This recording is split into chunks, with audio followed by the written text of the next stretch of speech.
ನಮಸ್ಕಾರ. ಆರೋಗ್ಯ ರಹಸ್ಯ ಕಾರ್ಯಕ್ರಮಕ್ಕೆ ನಿಮ್ಮೆಲ್ಲರಿಗೂ ಆತ್ಮೀಯವಾದಂತಹ ಸ್ವಾಗತ. ನಾನು ದಿವ್ಯಶ್ರೀ. ಮನೆ ಪ್ರತಿಯೊಬ್ಬರ ಕನಸು. ನನ್ನ ಜೀವಿತಾವಧಿಯಲ್ಲಿ ನನ್ನದೇ ಆದಂತಹ ಒಂದು ಗೂಡನ್ನು ನಿರ್ಮಾಣ ಮಾಡಿಕೊಳ್ಬೇಕು, ಅದು ನನ್ನ ಪರಿಕಲ್ಪನೆಯಲ್ಲಿರಬೇಕು ಅಂತ ಹೇಳಿ. ಇಲ್ಲೇ ಪೋರ್ಟಿಕೋ ಇರಬೇಕು, ಇಲ್ಲೇ ವರಾಂಡ ಇರಬೇಕು, ಇಲ್ಲೇ ಬಾಲ್ಕನಿ ಇರಬೇಕು, ಪೂಜಾ ಕೋಣೆ ಇಲ್ಲೇ ಇರಬೇಕು, ಹಾಲು ವಿಶಾಲವಾಗಿರಬೇಕು, ಅಡುಗೆ ಮನೆ ಹೀಗೆ ಚೊಕ್ಕವಾಗಿರಬೇಕು. ಈ ರೀತಿಯ ಹಲವಾರು ಕನಸುಗಳನ್ನು ನೀವು ಇಟ್ಕೊಂಡಿರ್ತೀರಿ. ಆದರೆ ಕೆಲವೊಮ್ಮೆ ಗೊಂದಲಗಳು, ದ್ವಂದ್ವಗಳು ನಿಮ್ಮನ್ನು ಕಾಡ್ತಾನೆ ಇರುತ್ತೆ. ಯಾಕಂದರೆ ಇಲ್ಲಿ ವಾಸ್ತು ಅನ್ನೋದು ದೊಡ್ಡ ಮಟ್ಟದ ಪಾಠವನ್ನು ಮಾಡಿರುತ್ತೆ. ಇವತ್ತು ಎಷ್ಟೋ ಜನ ಮಾಹಿತಿ ಬೇಕು ಅಂತ ಹೇಳಿದ್ರೆ ಶಾಸ್ತ್ರಜ್ಞ ಬಳಿ ಅಥವಾ ತಜ್ಞರ ಬಳಿ ತೆರಳೋದಕ್ಕಿಂತ ಹೆಚ್ಚಾಗಿ ಅಂತರ್ಜಾಲದ ಮೊರೆ ಹೋಗ್ತಾರೆ. ಅಂತರ್ಜಾಲ ಅಥವಾ ಇಂಟರ್ನೆಟ್ ಮೊರೆ ಹೋದ ಸಂದರ್ಭದಲ್ಲಿ ಅಲ್ಲ 4 ಲೈನ್ ಬರೆದು ಬಿಟ್ಟಿರ್ತಾರೆ. ಅದನ್ನೇ ಸತ್ಯ ಅಂತ ಹಲವರು ಭಾವಿಸುವವರು ಖಂಡಿತವಾಗ್ಲೂ ಇದ್ದೇ ಇರ್ತಾರೆ. ಅದನ್ನು ನಿಮ್ಮ ಜೀವನದಲ್ಲಿ ಅಳವಡಿಸಿಕೊಂಡ್ರೆ ಕೆಲವೊಮ್ಮೆ ವ್ಯತಿರಿಕ್ತವಾದಂತಹ ಪರಿಣಾಮಗಳನ್ನು ಎದುರಿಸುವಂತಹ ಸನ್ನಿವೇಶ ಖಂಡಿತ ಬಂದೊದಗಬಹುದು. ಹಾಗಾಗಿ ತಜ್ಞರ ಬಳಿ ಸರಿಯಾದ ರೀತಿಯನ್ನು ಮಾಹಿತಿಯನ್ನು ನೀವು ಪಡ್ಕೊಂಡಾಗ ಖಂಡಿತವಾಗ್ಲೂ ನಿಮ್ಮ ಬದುಕು ಬಂಗಾರವಾಗುತ್ತೆ. ಹಾಗಾಗಿ ಇವತ್ತು ನಮ್ಮ ಕಾರ್ಯಕ್ರಮದಲ್ಲಿ ಫೋರ್ಟಿಕೋ ಮನೆಯಲ್ಲಿ ನಿರ್ಮಾಣ ಮಾಡ್ತಿರಲ್ಲ, ಮಾಡಬೇಕಾ ಬೇಡವಾ, ಮಾಡಿದರೆ ಯಾವ ಅಂತರದಲ್ಲಿರಬೇಕು, ಇದರ ಬಗ್ಗೆ ಸಂಪೂರ್ಣವಾಗಿ ತಿಳಿಸ್ಕೊಡೋದಕ್ಕೆ ಇವತ್ತು ನಮ್ಮ ಕಾರ್ಯಕ್ರಮದಲ್ಲಿ ಶ್ರೀ ಪುರುಷೋತ್ತಮ್ ದೇಶಿ ಗುರೂಜಿ ಇದ್ದಾರೆ. ಮೊದಲಿಗೆ ಅವರಿಗೆ ಕಾರ್ಯಕ್ರಮಕ್ಕೆ ಸ್ವಾಗತವನ್ನು ಕೋರೋಣ. ಗುರುಗಳೇ, ಕಾರ್ಯಕ್ರಮಕ್ಕೆ ಸ್ವಾಗತ. ಗುರುಗಳೇ, ಇವತ್ತು ಏನೇ ಸಮಸ್ಯೆಗಳು ಬಂದರೂ ಈಗ ಆರೋಗ್ಯದಲ್ಲಿ ವ್ಯತ್ಯಯ ಆಯಿತು ಅಂದರೆ ಡಾಕ್ಟ್ರ್ ಬಳಿ ಹೋಗ್ತಾರೋ ಇಲ್ವೋ, ಅಥವಾ ಮನೆಯಲ್ಲಿ ಕೆಲವೊಂದು ವ್ಯತ್ಯಯ ಉಂಟಾಯಿತು ಅಂತ ಹೇಳಿದ್ರೆ ತಜ್ಞರ ಬಳಿ ಹೋಗ್ತಾರೋ ಇಲ್ವೋ, ಅಂತರ್ಜಾಲದ ಮೊರೆ ಹೋಗ್ತಾರೆ. ಇಂಟರ್ನೆಟ್ ಅಲ್ಲೊಂದು 4 ಲೈನ್ ಹಾಕಿಬಿಟ್ರೆ ಸಾಕು, ಇನ್ಪುಟ್ಸ್ ತುಂಬ ಚೆನ್ನಾಗಿ ಗೊತ್ತಾಗುತ್ತೆ, ಅದನ್ನು ಸತ್ಯ ಅಂತ ಭಾವಿಸಿ ಅಳವಡಿಸ್ಕೊಂಡು ಬಿಡ್ತಾರೆ. ಬಟ್ ವ್ಯತಿರಿಕ್ತವಾದಂತಹ ಪರಿಣಾಮವನ್ನು ಬೀರುತ್ತೆ. ಸೊ ಮನೆಯ ಪರಿಕಲ್ಪನೆ ಅಂದ ಸಂದರ್ಭದಲ್ಲಿ ಫೋರ್ಟಿಕೋ ಇರಬೇಕಾ ಬೇಡವಾ, ಇದ್ರೆ ಹೆಂಗಿರಬೇಕು, ಇದ್ರ ಬಗ್ಗೆ ಕೂಡ ಗೂಗಲಿಂಗ್ ಮಾಡ್ತಾರೆ, ಇನ್ಫಾರ್ಮೇಷನ್ ತೊಗೊಳ್ತಾರೆ, ಅಳವಡಿಸ್ಕೊಳ್ತಾರೆ, ಆಮೇಲೆ ಸಮಸ್ಯೆಯನ್ನು ಎದುರಿಸ್ತಾರೆ. ಏನಂತೀರಿ?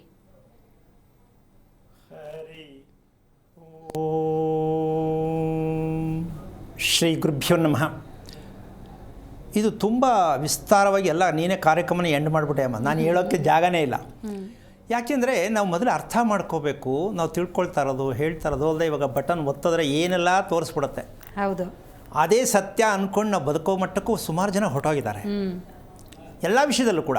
ಅದೊಂದೇ ಅಲ್ಲ, ಹೌದು, ಎಷ್ಟೋ ಜನ ಅದನ್ನು ಖುಷಿನೂ ಪಟ್ಟಿದ್ದಾರೆ. ಇಲ್ಲಪ್ಪ ನಾನೇನು ತಲೆ ಕೆಡಿಸ್ಕೊಳ್ಳೋದು, ನೋಡ್ತೀನಿ, ಏನು ಬೇಕು ನೋಡ್ಕೋತೀನಿ, ದಿನ ಭವಿಷ್ಯನೂ ಎಲ್ಲ ನೋಡ್ಕೋತೀನಿ ಅಂತ ಮಟ್ಟಕ್ಕೂ ಇದಂಥ ಮಟ್ಟಕ್ಕೆ ಹೊರಟೋಗಿದ್ದೀವಿ ನಾವು. ಹೌದು.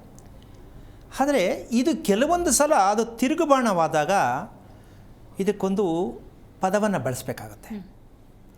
ಕಾಣದೇ ಇರುವ, ಕಣ್ಣಿಗೆ ಕಾಣದೇ ಇರುವ ದೋಷ, ಕಣ್ಣಿಗೆ ಕಾಣದೇ ಇರುವ ದೋಷ ಯಾವುದು, ಈಗ ಅನುಭವಿಸುತ್ತಿರುವ ದೋಷ ಯಾವುದು, ಇದೇನಿದೆ, ಹೆಂಗೆ ತಿಳ್ಕೊಳ್ಳೋದು? ಕಣ್ಣು ಕಾಣಿಸಲ್ಲ, ಎಲ್ಲಿಂದ ಬರ್ತಾ ಇದೆ, ಹೇಗೆ ಬರ್ತಾ ಇದೆ ಕಾಣಿಸಲ್ಲ. ಇದರಿಂದ ನಾವು ಅನುಭವಿಸ್ತಾ ಇದ್ದೀವಿ ಪ್ರೆಸೆಂಟಲ್ಲಿ. ಯಾಕೆ ಈ ಥರ ಆಗ್ತಾ ಇದೆ? ಸೊ ಇದಕ್ಕೆ ಉತ್ತರ ಬೇಕು. ಇದಕ್ಕೆ ಉತ್ತರ ನಮ್ಮ ವಾಸದಲ್ಲಿ ಇರತಕ್ಕಂತಹ, ನಾವು ವಾಸ ಮಾಡ್ತಾ ಇರತಕ್ಕಂಥ ಸ್ಥಳದಲ್ಲೇ ಉತ್ಪತ್ತಿ ಆಗ್ತಾ ಇರುತ್ತೆ, ಆಗಲಿದೆ, ಆಗುತ್ತಲಿದೆ. ಇದಿಷ್ಟೂ ಕೂಡ ನಾವು ತಿಳ್ಕೊಳ್ತಕ್ಕಂತಹ ಒಂದು ವಿಚಾರ ಮನದಟ್ಟು ಮಾಡಿಕೊಂಡಾಗ ನೀನೊಂದು ಪದ ಬಳಸ್ತೇವೆ, ತಜ್ಞತೆ, ತಜ್ಞರು. ಹೌದು, ಇದನ್ನು ಮೊದಲು ಅರ್ಥ ಮಾಡ್ಕೋಬೇಕು. ಆ ಅರ್ಥ ಮಾಡ್ಕೊಳ್ತಕ್ಕಂಥ ವಿಚಾರಕ್ಕೆ ನಮಗೆ ಯಾವ ಕಾರಣಕ್ಕೂ ನಾವು ರೆಡಿ ಇರಲ್ಲ ಕೆಲವು ಸಂದರ್ಭದಲ್ಲಿ. ಅದಕ್ಕೆ ನಾವು ಅನುಭವಿಸ್ಬೇಕಾಗತ್ತೆ. ಅದಕ್ಕೆ ಕಾಣದೇ ಇರುವ ದೋಷ ನಮ್ಮನ್ನು ಕಾಡಿಸುತ್ತೆ. ಖಂಡಿತ. ಈ ರಹಸ್ಯಕ್ಕೆ ಕಾರಣಕರ್ತನಾಗಿರ್ತಕ್ಕಂತಹ ಶ್ರೀಮನ್ನಾರಾಯಣನ ಪಾದ ಕಮಲಗಳಿಗೆ ಕೋಟಿ ಕೋಟಿ ನಮನಗಳನ್ನು ಅರ್ಪಣೆಯನ್ನು ಮಾಡಿ ಈಗ ಹೇಳಬೇಕಾದ್ರೆ ಒಂದು ವಿಚಾರ ತುಂಬ ಆಶ್ಚರ್ಯಕರವಾದ ವಿಷಯ ಆಗುತ್ತೆ ಅಮ್ಮ. ಇದು ಏನಂದರೆ, ಕಣ್ಣಿಗೆ ಕಾಣದೇ ಇರತಕ್ಕಂತಹ, ಅರ್ಥ ಆಗೋ ಥರ ಹೇಳಬೇಕಾದ್ರೆ, ಕಾಯಿಲೆ ಯಾವುದು? ಕಣ್ಣಿಗೆ ಕಾಣದೇ ಇರುವ ಕಾಯಿಲೆ, ಅನುಭವಿಸುತ್ತಿರುವ ಕಾಯಿಲೆ ಯಾವುದು ಅಂತ ನಾವು ತಿಳ್ಕೊಂಡ್ರೆ ಸ್ವಲ್ಪ ನಗು ಕೂಡ ಬರುತ್ತೆ, ಬೇಜಾರು ಆಗ್ಬೋದು. ಯಾವುದಿರ್ಬೋದು ಅದು? ವಾತ ಅನ್ನೋದು ಯಾರಿಗೂ ಗೊತ್ತಿಲ್ಲ, ಎಲ್ರಿಗೂ ಗೊತ್ತು. ಎಲ್ಲಿಂದ ಉತ್ಪತ್ತಿ ಆಗತ್ತೆ, ಇದರ ಲಕ್ಷಣಗಳು ಅಂತಕ್ಕಂಥ ವಿಚಾರ ಸಾಮಾನ್ಯ ಗೊತ್ತಿರತ್ತೆ, ಗೊತ್ತಿಲ್ಲ ಅಂತಿಲ್ಲ. ಆದರೆ ಇದರ ಚೇಷ್ಟೆ ಏನು ಅಂತ, ವಾತ ರೋಗದ ಚೇಷ್ಟೆ ಏನು, ಏನೇನು ಮಾಡುತ್ತೆ ಅಂತ. ಈ ಚೇಷ್ಟೆ ಅನ್ಸ್ಕೊಂಡ್ರೆ ನಮ್ಮಷ್ಟಕ್ಕೆ ನಾವೇ ಕರುಣೆ ಮುಂದೆ ಕೆಲವು ಸಲ ನಗ್ತಾ ಇರ್ತೀವಿ. ನಮ್ಮ ಮುಖ ನೋಡಿ ನಾವೇ ನಗುವಂಥ ಪರಿಸ್ಥಿತಿಗಳು ಕೂಡ ಒಂದೊಂದು ಸಲ ಖುಷಿಗೆ. ಹಾಗೆ ನಮ್ಮ ದೇಹವನ್ನು ಅಲುಗಾಡಿಸ್ತಕ್ಕಂತಹ ಒಂದು ಪ್ರಕ್ರಿಯೆ ಮಗು, ಹುಟ್ಟಿದ ಮಗು, ತೊಟ್ಟಿಲಲ್ಲಿ ಹಾಕಿರುವ ಮಗುವಿಂದನೇ ಶುರುವಾಗತ್ತಮ್ಮ ಇದು. ಅದಕ್ಕಿನ್ನೂ ಏನೂ ನಾವು ಊಟ ಕೂಡ ಕೊಟ್ಟಿರಲ್ಲ. ನಾವೇನೋ ಸಿಕ್ಕಿದ್ದೆಲ್ಲ ತಿನ್ಬಿಟ್ಟಿದ್ದೀವಪ್ಪ, ನಮಗೇನೋ ಗೊತ್ತಾಗ್ತಾ ಇದೆ ಅಂತ ಹೇಳ್ಕೊಳ್ಳೋಣ. ಆ ಮಗು ಪಾಪ ಏನೇನೂ ಇಲ್ಲ, ಹಾಲಲ್ಲಿ ಅಷ್ಟೇ ಇರುತ್ತೆ. ಅಲ್ಲಿಂದನೇ ಶುರು ಆಗತ್ತೆ ಈ ರೋಗ. ಇದು ಯಾರಿಗೂ ಕಾಣಿಸಲ್ಲ ಈ ರೋಗ ಹೇಗಿರುತ್ತೆ ಅಂತ. ಇದನ್ನು ನಾವು ಫಸ್ಟು ಗುರುತಿಸ್ಕೋಬೇಕಾಗತ್ತೆ. ಇದಕ್ಕೆ ಕಾರಣ ಆಮೇಲೆ ಹೇಳೋಣ. ಈಗ ಹೇಳಿರ್ತಕ್ಕಂಥ ವಿಚಾರ ಫೋರ್ಟಿಕೋ ನಮಗೆ ಎಷ್ಟರ ಮಟ್ಟಕ್ಕೆ ಸರಿ. ಈ ಫೋರ್ಟಿಕೋನಲ್ಲಿ ವ್ಯತ್ಯಾಸಗಳು ಏನಾಗುತ್ತೆ, ಇದರಿಂದ ನಾವು ಫಸ್ಟ್ ತಿಳ್ಕೋಬೇಕು. ಏನು, ಪೂರ್ವದ ದಿಕ್ಕಿನಲ್ಲಿ ಇರ್ತಕ್ಕಂಥದ್ದು ಉತ್ತರ ದಿಕ್ಕಿನಲ್ಲಿ ಇರ್ತಕ್ಕಂಥದ್ದು ನಮಗೆ ಶ್ರೇಷ್ಠವಾದ ನಿವೇಶನ ಅಂತ ತಿಳ್ಕೊಂಡಿದ್ದೀವಿ ಅಂತ ಅಂದ್ಕೊಳ್ಳೋಣ. ಯಾರೇ ಹೇಳಿದ್ರು, ಶಾಸ್ತ್ರ ಹೇಳೋರು ಪೂರ್ವಕ್ಕೆ ಉತ್ತರಕ್ಕಿದ್ರೆ ಸಾಕು ಬಿಡ್ರಿ ಚೆನ್ನಾಗಿರುತ್ತೆ ಅಂತ ಹೇಳ್ತಾರೆ. ಆದರೆ ಪಶ್ಚಿಮ ದಕ್ಷಿಣ ಏನಾಗಾದರೆ ಅದು ಬೇಡ ಅಂತಾನ ಅಥವಾ ಸರಿ ಇಲ್ಲ ಅಂತಾನ? ನಿನ್ನ ಪ್ರಕಾರ ಅದು ಹೇಳ್ತಿರೋ ಸರಿ ಅಂತ? ನಮ್ಮ ಪೂರ್ವ ಉತ್ತರ ಮಾತ್ರ ವಾಸ್ತು, ಪಶ್ಚಿಮ ದಕ್ಷಿಣ ವಾಸ್ತು ಅಲ್ಲ. ಅಮ್ಮ ಇದು ಒಪ್ಕೋಬೋದಾ? ಎರಡು ಮಾತ್ರ ಪ್ಲಸ್ಸು, ಇದು ಎರಡು ಮೈನಸ್ಸು, ಒಪ್ಕೊಳ್ಳೋ ಸರಿನಾ ಇದು ಅಂತ? ಎರಡು ವಿಚಾರ ನನಗಿಲ್ಲಿ ಮಂಡಿಸ್ಬೇಕಂತ ಭಾವನೆ ಬರ್ತಿದೆ. ಒಂದು, ಭೂಮಿನೇ ತನ್ನ ಸುತ್ತ ಸೂರ್ಯನ ಸುತ್ತ ಸುತ್ತುವಾಗ ದಿಕ್ಕುಗಳಲ್ಲಿ ಅನ್ನುವಂಥ ಪ್ರಶ್ನೆ ಬರುತ್ತೆ. ಯಾವ ದಿಕ್ಕು ಇಲ್ಲ, ಭಗವಂತನೇ ಒಂದು ದಿಕ್ಕು. ಆ ಆಯಾಮದಲ್ಲಿ ಸಂಚರಿಸೋರು ಒಂದಷ್ಟು ಮಂದಿ ಇರ್ತಾರೆ. ಇದ್ರ ಜೊತೆಗೆ ಇನ್ನೊಂದು ಅಂದರೆ, ಒಂದು ಕೆಟ್ಟದ್ದು ಅಂತಿದೆ ಅಂದರೆ ಒಳ್ಳೆಯದು ಅಂತ ಇರಬಹುದು. ಆ ನಿಟ್ಟಿನಲ್ಲಿ ಇದಕ್ಕೆ ಒಂದು ಉತ್ತರ ಇದೆ ಅಮ್ಮ. ಭೂಮಿ ಸುತ್ತುತ್ತೆ ಅನ್ನೋ ತಿಳ್ಕೊಂಡಿದ್ದೀವಿ ಹೊರತು ಹೇಗೆ ಸುತ್ತುತ್ತೆ ಅಂತ ತಿಳ್ಕೋಬೇಕು. ಭೂಮಿಯ ಸುತ್ತುವ ರೀತಿ ಹೇಗಿದೆ ಇದು ತಿಳ್ಕೊಂಡ್ರೆ ಮಾತ್ರ ಇದಕ್ಕೆ ಉತ್ತರ ಸಿಗತ್ತೆ. ಭೂಮಿ ಸುತ್ತ ಮೇಲೆ ಬಿಡ್ರೆ ನಾವು ತಿಳ್ಕೊಳಕ್ಕಾಗಲ್ಲ ಭಗವಂತನೇ ಅಲ್ಲ. ಇದೇ ನಮ್ಮ ಮೂರ್ಖತನದ ಪರಮಾವಧಿಯಾಗಿರೋದು. ಭೂಮಿಯ ಸುತ್ತುವಿಕೆ ಹೇಗೆ, ಯಾವ ಆ್ಯಂಗಲಲ್ಲಿ ಭೂಮಿ ಸುತ್ತತ್ತೆ ಅಂತಕ್ಕಂಥ ವಿಷಯ ತಿಳ್ಕೊಂಡ್ರೆ ಮಾತ್ರ. ಸೂರ್ಯ ಮತ್ತು ಭೂಮಿ ಆಕರ್ಷಣೀಯವಾಗಿರ್ತಕ್ಕಂತಹ ಪದಾರ್ಥಗಳು, ಹೌದಾ? ಸತ್ಯ ತಾನೆ? ಹಾಗಿರಬೇಕಾದ್ರೆ ಭೂಮಿ ಮತ್ತು ಸೂರ್ಯನಿಗೆ ಟ್ಯಾಲಿ ಆಗುವಂಥ ಸಾಧ್ಯತೆ ಇಲ್ಲವೇ ಇಲ್ಲ. ಹೇಗೆ ಮಾಡೋದು? ಈಗ ಭೂಮಿ ಸುತ್ತಾ ಇದೆ, ಫೈನ್, ಇವೆರಡಕ್ಕೂ ಆಕರ್ಷಣೀಯವಾದ ರೀತಿಯಲ್ಲಿ ಇರಬೇಕು. ಹೇಗೆ ಮಾಡೋದು? ಮಾಡ್ತಾ ಇಲ್ಲ, ಗೊತ್ತಿಲ್ಲ.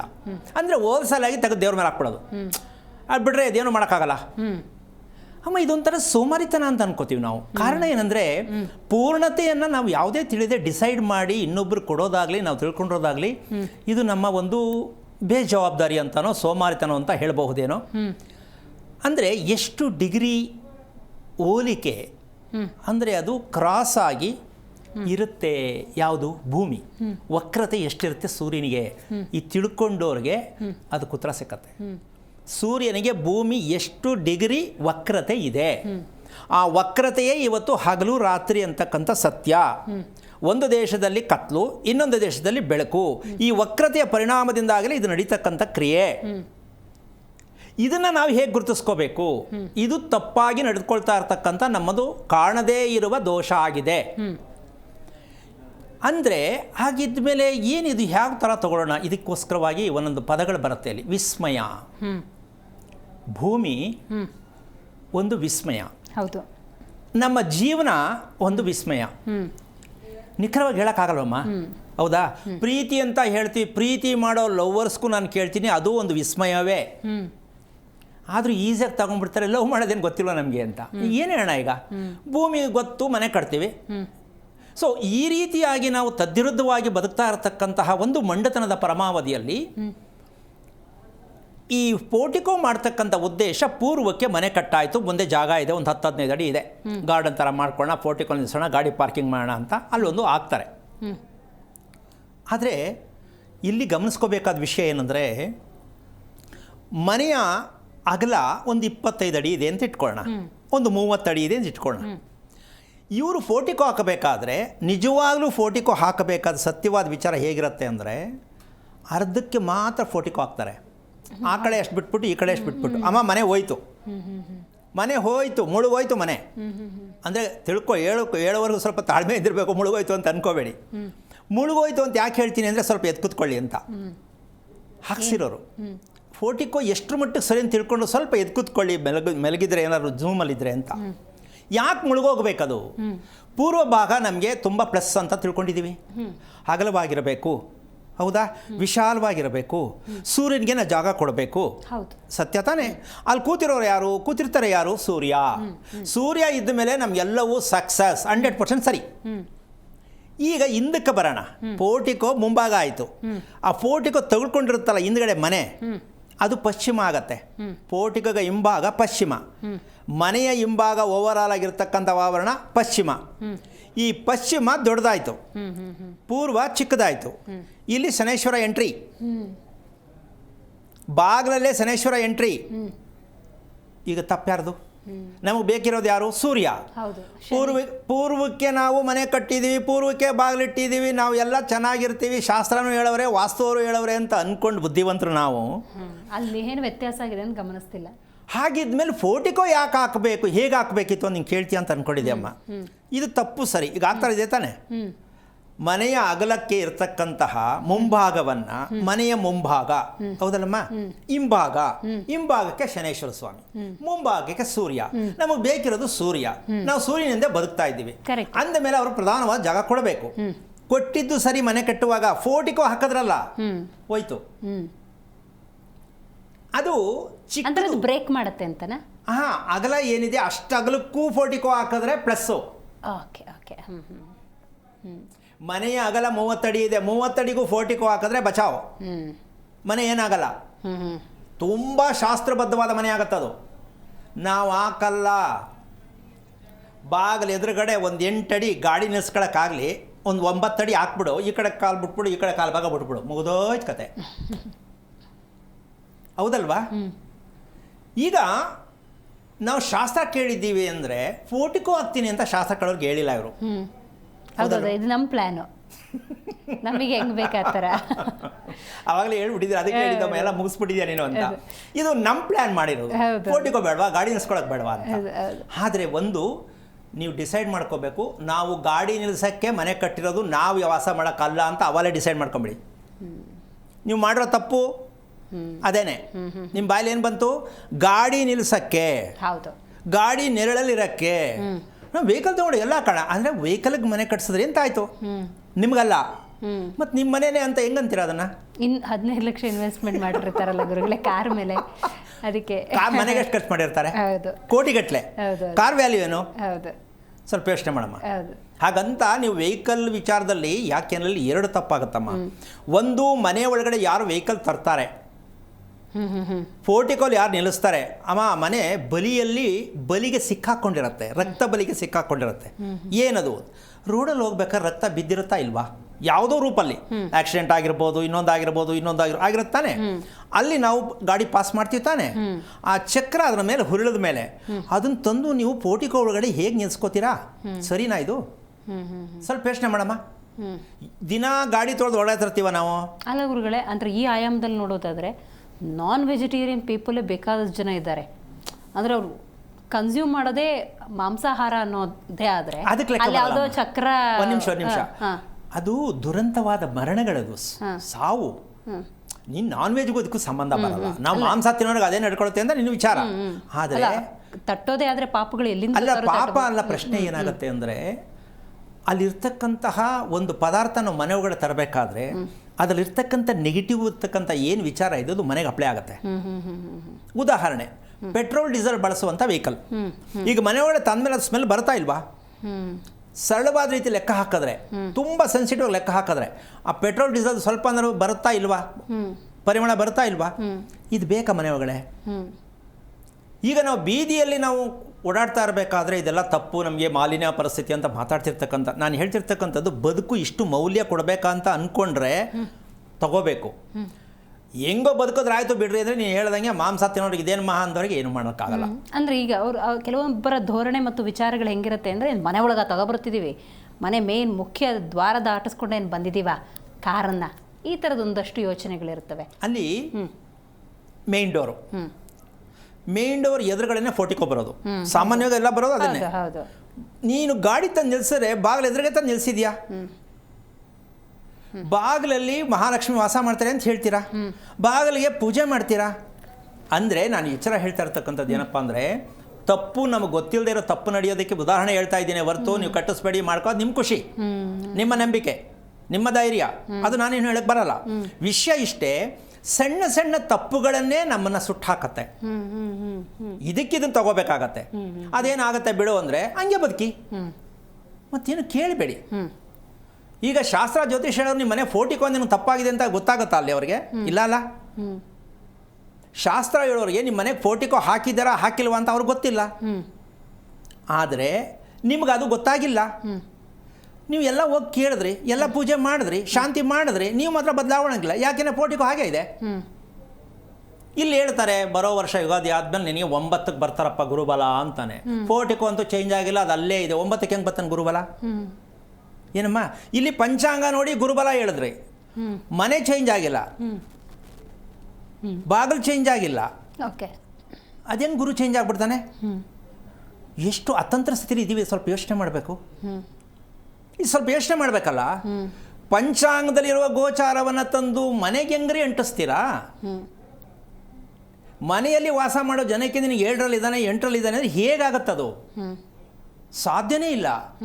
ಅದಕ್ಕೆ ನಾವು ಏನು ಮಾಡಿದ್ರು, ಯಾವ ಪೂಜೆ ವ್ರತ ಮಾಡಿದ್ರು ನಮ್ಗೆ ಅಂಟ್ತಾ ಇಲ್ಲ ಅದು. ಗುರುಗಳೇ, ಬಹಳ ಅತ್ಯುತ್ತಮವಾದಂಥ ವಿಚಾರ. ಇದನ್ನು ವಿಮರ್ಶೆ ಮಾಡಿದ್ರೆ ಹೊಸ ಹೊಸ ಆಯಾಮಗಳು ಸಿಗ್ಬೋದೇನೋ. ಅಂದರೆ ಒಂದು ಕಾರು ಅನ್ನೋದು ಹೊರಗಿನ ಕೆಲವೊಂದು ಪರಿಸರದಲ್ಲಿ ಮಿಂದೆದ್ದು ಮನೆಯ ಮುಂಭಾಗದಲ್ಲಿ, ಮನೆ ಲಕ್ಷ್ಮಿ ಅಂತ ಕರೆಸುವಂತಹ ಆ ಮುಂಭಾಗಲ ಬಳಿ ನಿಂತಾಗ ಆಗುವಂಥ ದೋಷಗಳ ಪ್ರಕ್ರಿಯೆ ಹೇಳ್ತಿದ್ರಿ.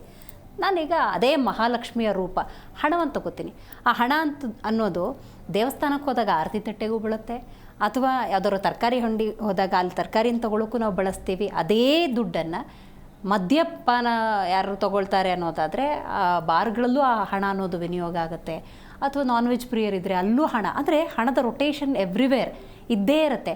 ಮತ್ತು ನಾವು ಅದೇ ದುಡ್ಡನ್ನು ತಗೊಬಂದ್ಬಿಟ್ಟು ಮನೆಯಲ್ಲಿ ಭದ್ರವಾಗಿ ಅದನ್ನು ತಿಜೋರಿ ಒಳಗಿಡ್ತೀವಿ. ಅಂದರೆ ಪ್ರಶಸ್ತವಾಗಿ ಲಕ್ಷ್ಮೀ ಪೂಜೆ ದಿವಸ ದೇವಿ ಮುಂದೆನೂ ಅಲ್ಲಿ ಇಡ್ತೀವಿ. ಒಂದು ವಿಷಯ, ದುಡ್ಡಿಗೆ ಪೂಜೆ ಮಾಡ್ತಕ್ಕಂಥ ವಿಚಾರ ಎಲ್ಲೂ ಪ್ರಪಂಚದಲ್ಲಿ ಇಲ್ಲ. ಹಣಕ್ಕೆ ಪೂಜೆ ಮಾಡ್ತಕ್ಕಂಥದ್ದು ಪ್ರಪಂಚದಲ್ಲಿ ಎಲ್ಲೂ ಇಲ್ಲ. ಸೋಮಾರಿಗಳಿಗೆ ಮಾತ್ರ ಅದು ಸೀಮಿತ ಅಷ್ಟೇ. ಅದನ್ನ ಪೂಜೆ ಮಾಡೋದು ಅಂದ್ರೆ ಹಣದ ರೊಟೇಷನ್ ಎಲ್ಲಾ ಕಡೆನೂ ಆಗುತ್ತೆ. ಒಂದು ವಿಷಯಕ್ಕೆ ಬರುತ್ತೆ ಇಲ್ಲಿ, ಗಂಧದ ಕಡ್ಡಿ, ಹೂವು ಎರಡನ್ನ ತಗೊಳ್ಳೋಣ. ಓಕೆ, ಶವದ ಹತ್ರ ಹಚ್ಚಿ ಸುವಾಸನೆ ಬರುತ್ತಾ ನೋಡಿ? ಖಂಡಿತ ಬರುತ್ತೆ. ಸುವಾಸನೆಯಲ್ಲಿ ಬರುತ್ತೆ, ಶವದ ಹತ್ರ ಬರಲ್ಲ. ಶವದ ಹತ್ರ ಗಂಧದ ಕಡ್ಡಿ ಮತ್ತೆ ಹೂವು ಸುವಾಸನೆ ಕೆಟ್ಟೋಗುತ್ತೆ. ಇದನ್ನ ಬೇಕಾದ್ರೆ ಸತ್ಯವಾಗಿ ತಿಳ್ಕೊಬೋದು. ಅದೇ ದೇವರ ಹತ್ರ ಅದೇ ಗಂಧದ ಕಡ್ಡಿ ಹಚ್ಚಿ ಸುವಾಸನೆ ಬರುತ್ತೆ, ನಿಮ್ಮ ಮನೇಲಿ ಹಚ್ಚಿ ಸುವಾಸನೆ ಬರುತ್ತೆ. ಶವದ ಹತ್ರ ಅಮ್ಮ, ಶವದಲ್ಲಿ ಇರ್ತಕ್ಕಂತಹ ಸಮಸ್ಯೆ ಎಷ್ಟು ಅನುಭವಿಸ್ತಿದ್ದೀವಿ ಅಂದರೆ ನಮ್ಗಿನ್ನೂ ಅರ್ಥ ಆಗಿಲ್ಲ. ಅದ್ರ ಹತ್ರ ಕೂತ್ಕೊಳ್ಳೋದಾಗ್ಲಿ ರೀ, ಬೇರೆ ಧರ್ಮದವ್ರನ್ನ ಸ್ವಲ್ಪ ಯೋಚನೆ ಮಾಡಿ, ನೀಟ್ ಮಾಡಿ ಅದಕ್ಕೆ ಬಾಕ್ಸ್ ಹಾಕಿಡ್ತಾರ್ರಿ. ನಮ್ಗೇನ್ರಿ ಬಂದೈತೆ ರೋಗ?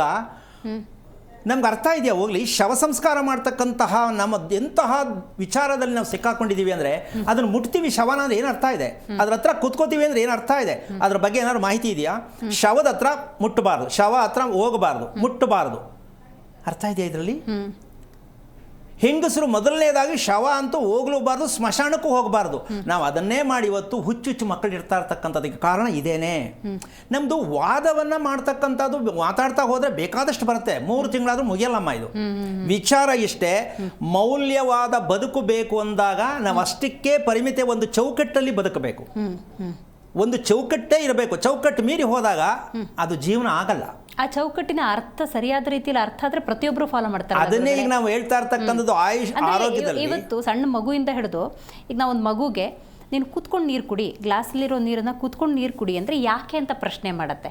ನಾವು ಅದಕ್ಕೆ ಸೈಂಟಿಫಿಕಲಿ ಒಂದು ರೀಸನ್ ಕೊಟ್ಟರೆ, ಹೌದು ನಿಂತ್ಕೊಂಡು ಕುಡಿದಾಗ ಅಲ್ಲಾಡಿ ಚೆಲ್ಲಬಹುದು, ಕೂತ್ಕೊಂಡು ಕುಡಿದಾಗ ಅದು ನೀರೆಲ್ಲೂ ಚೆಲ್ಲೋದಿಲ್ಲ, ಕುಡಿ ಅಂದಾಗ ಎಸ್ ದೇ ವಿಲ್ ಅಗ್ರಿ.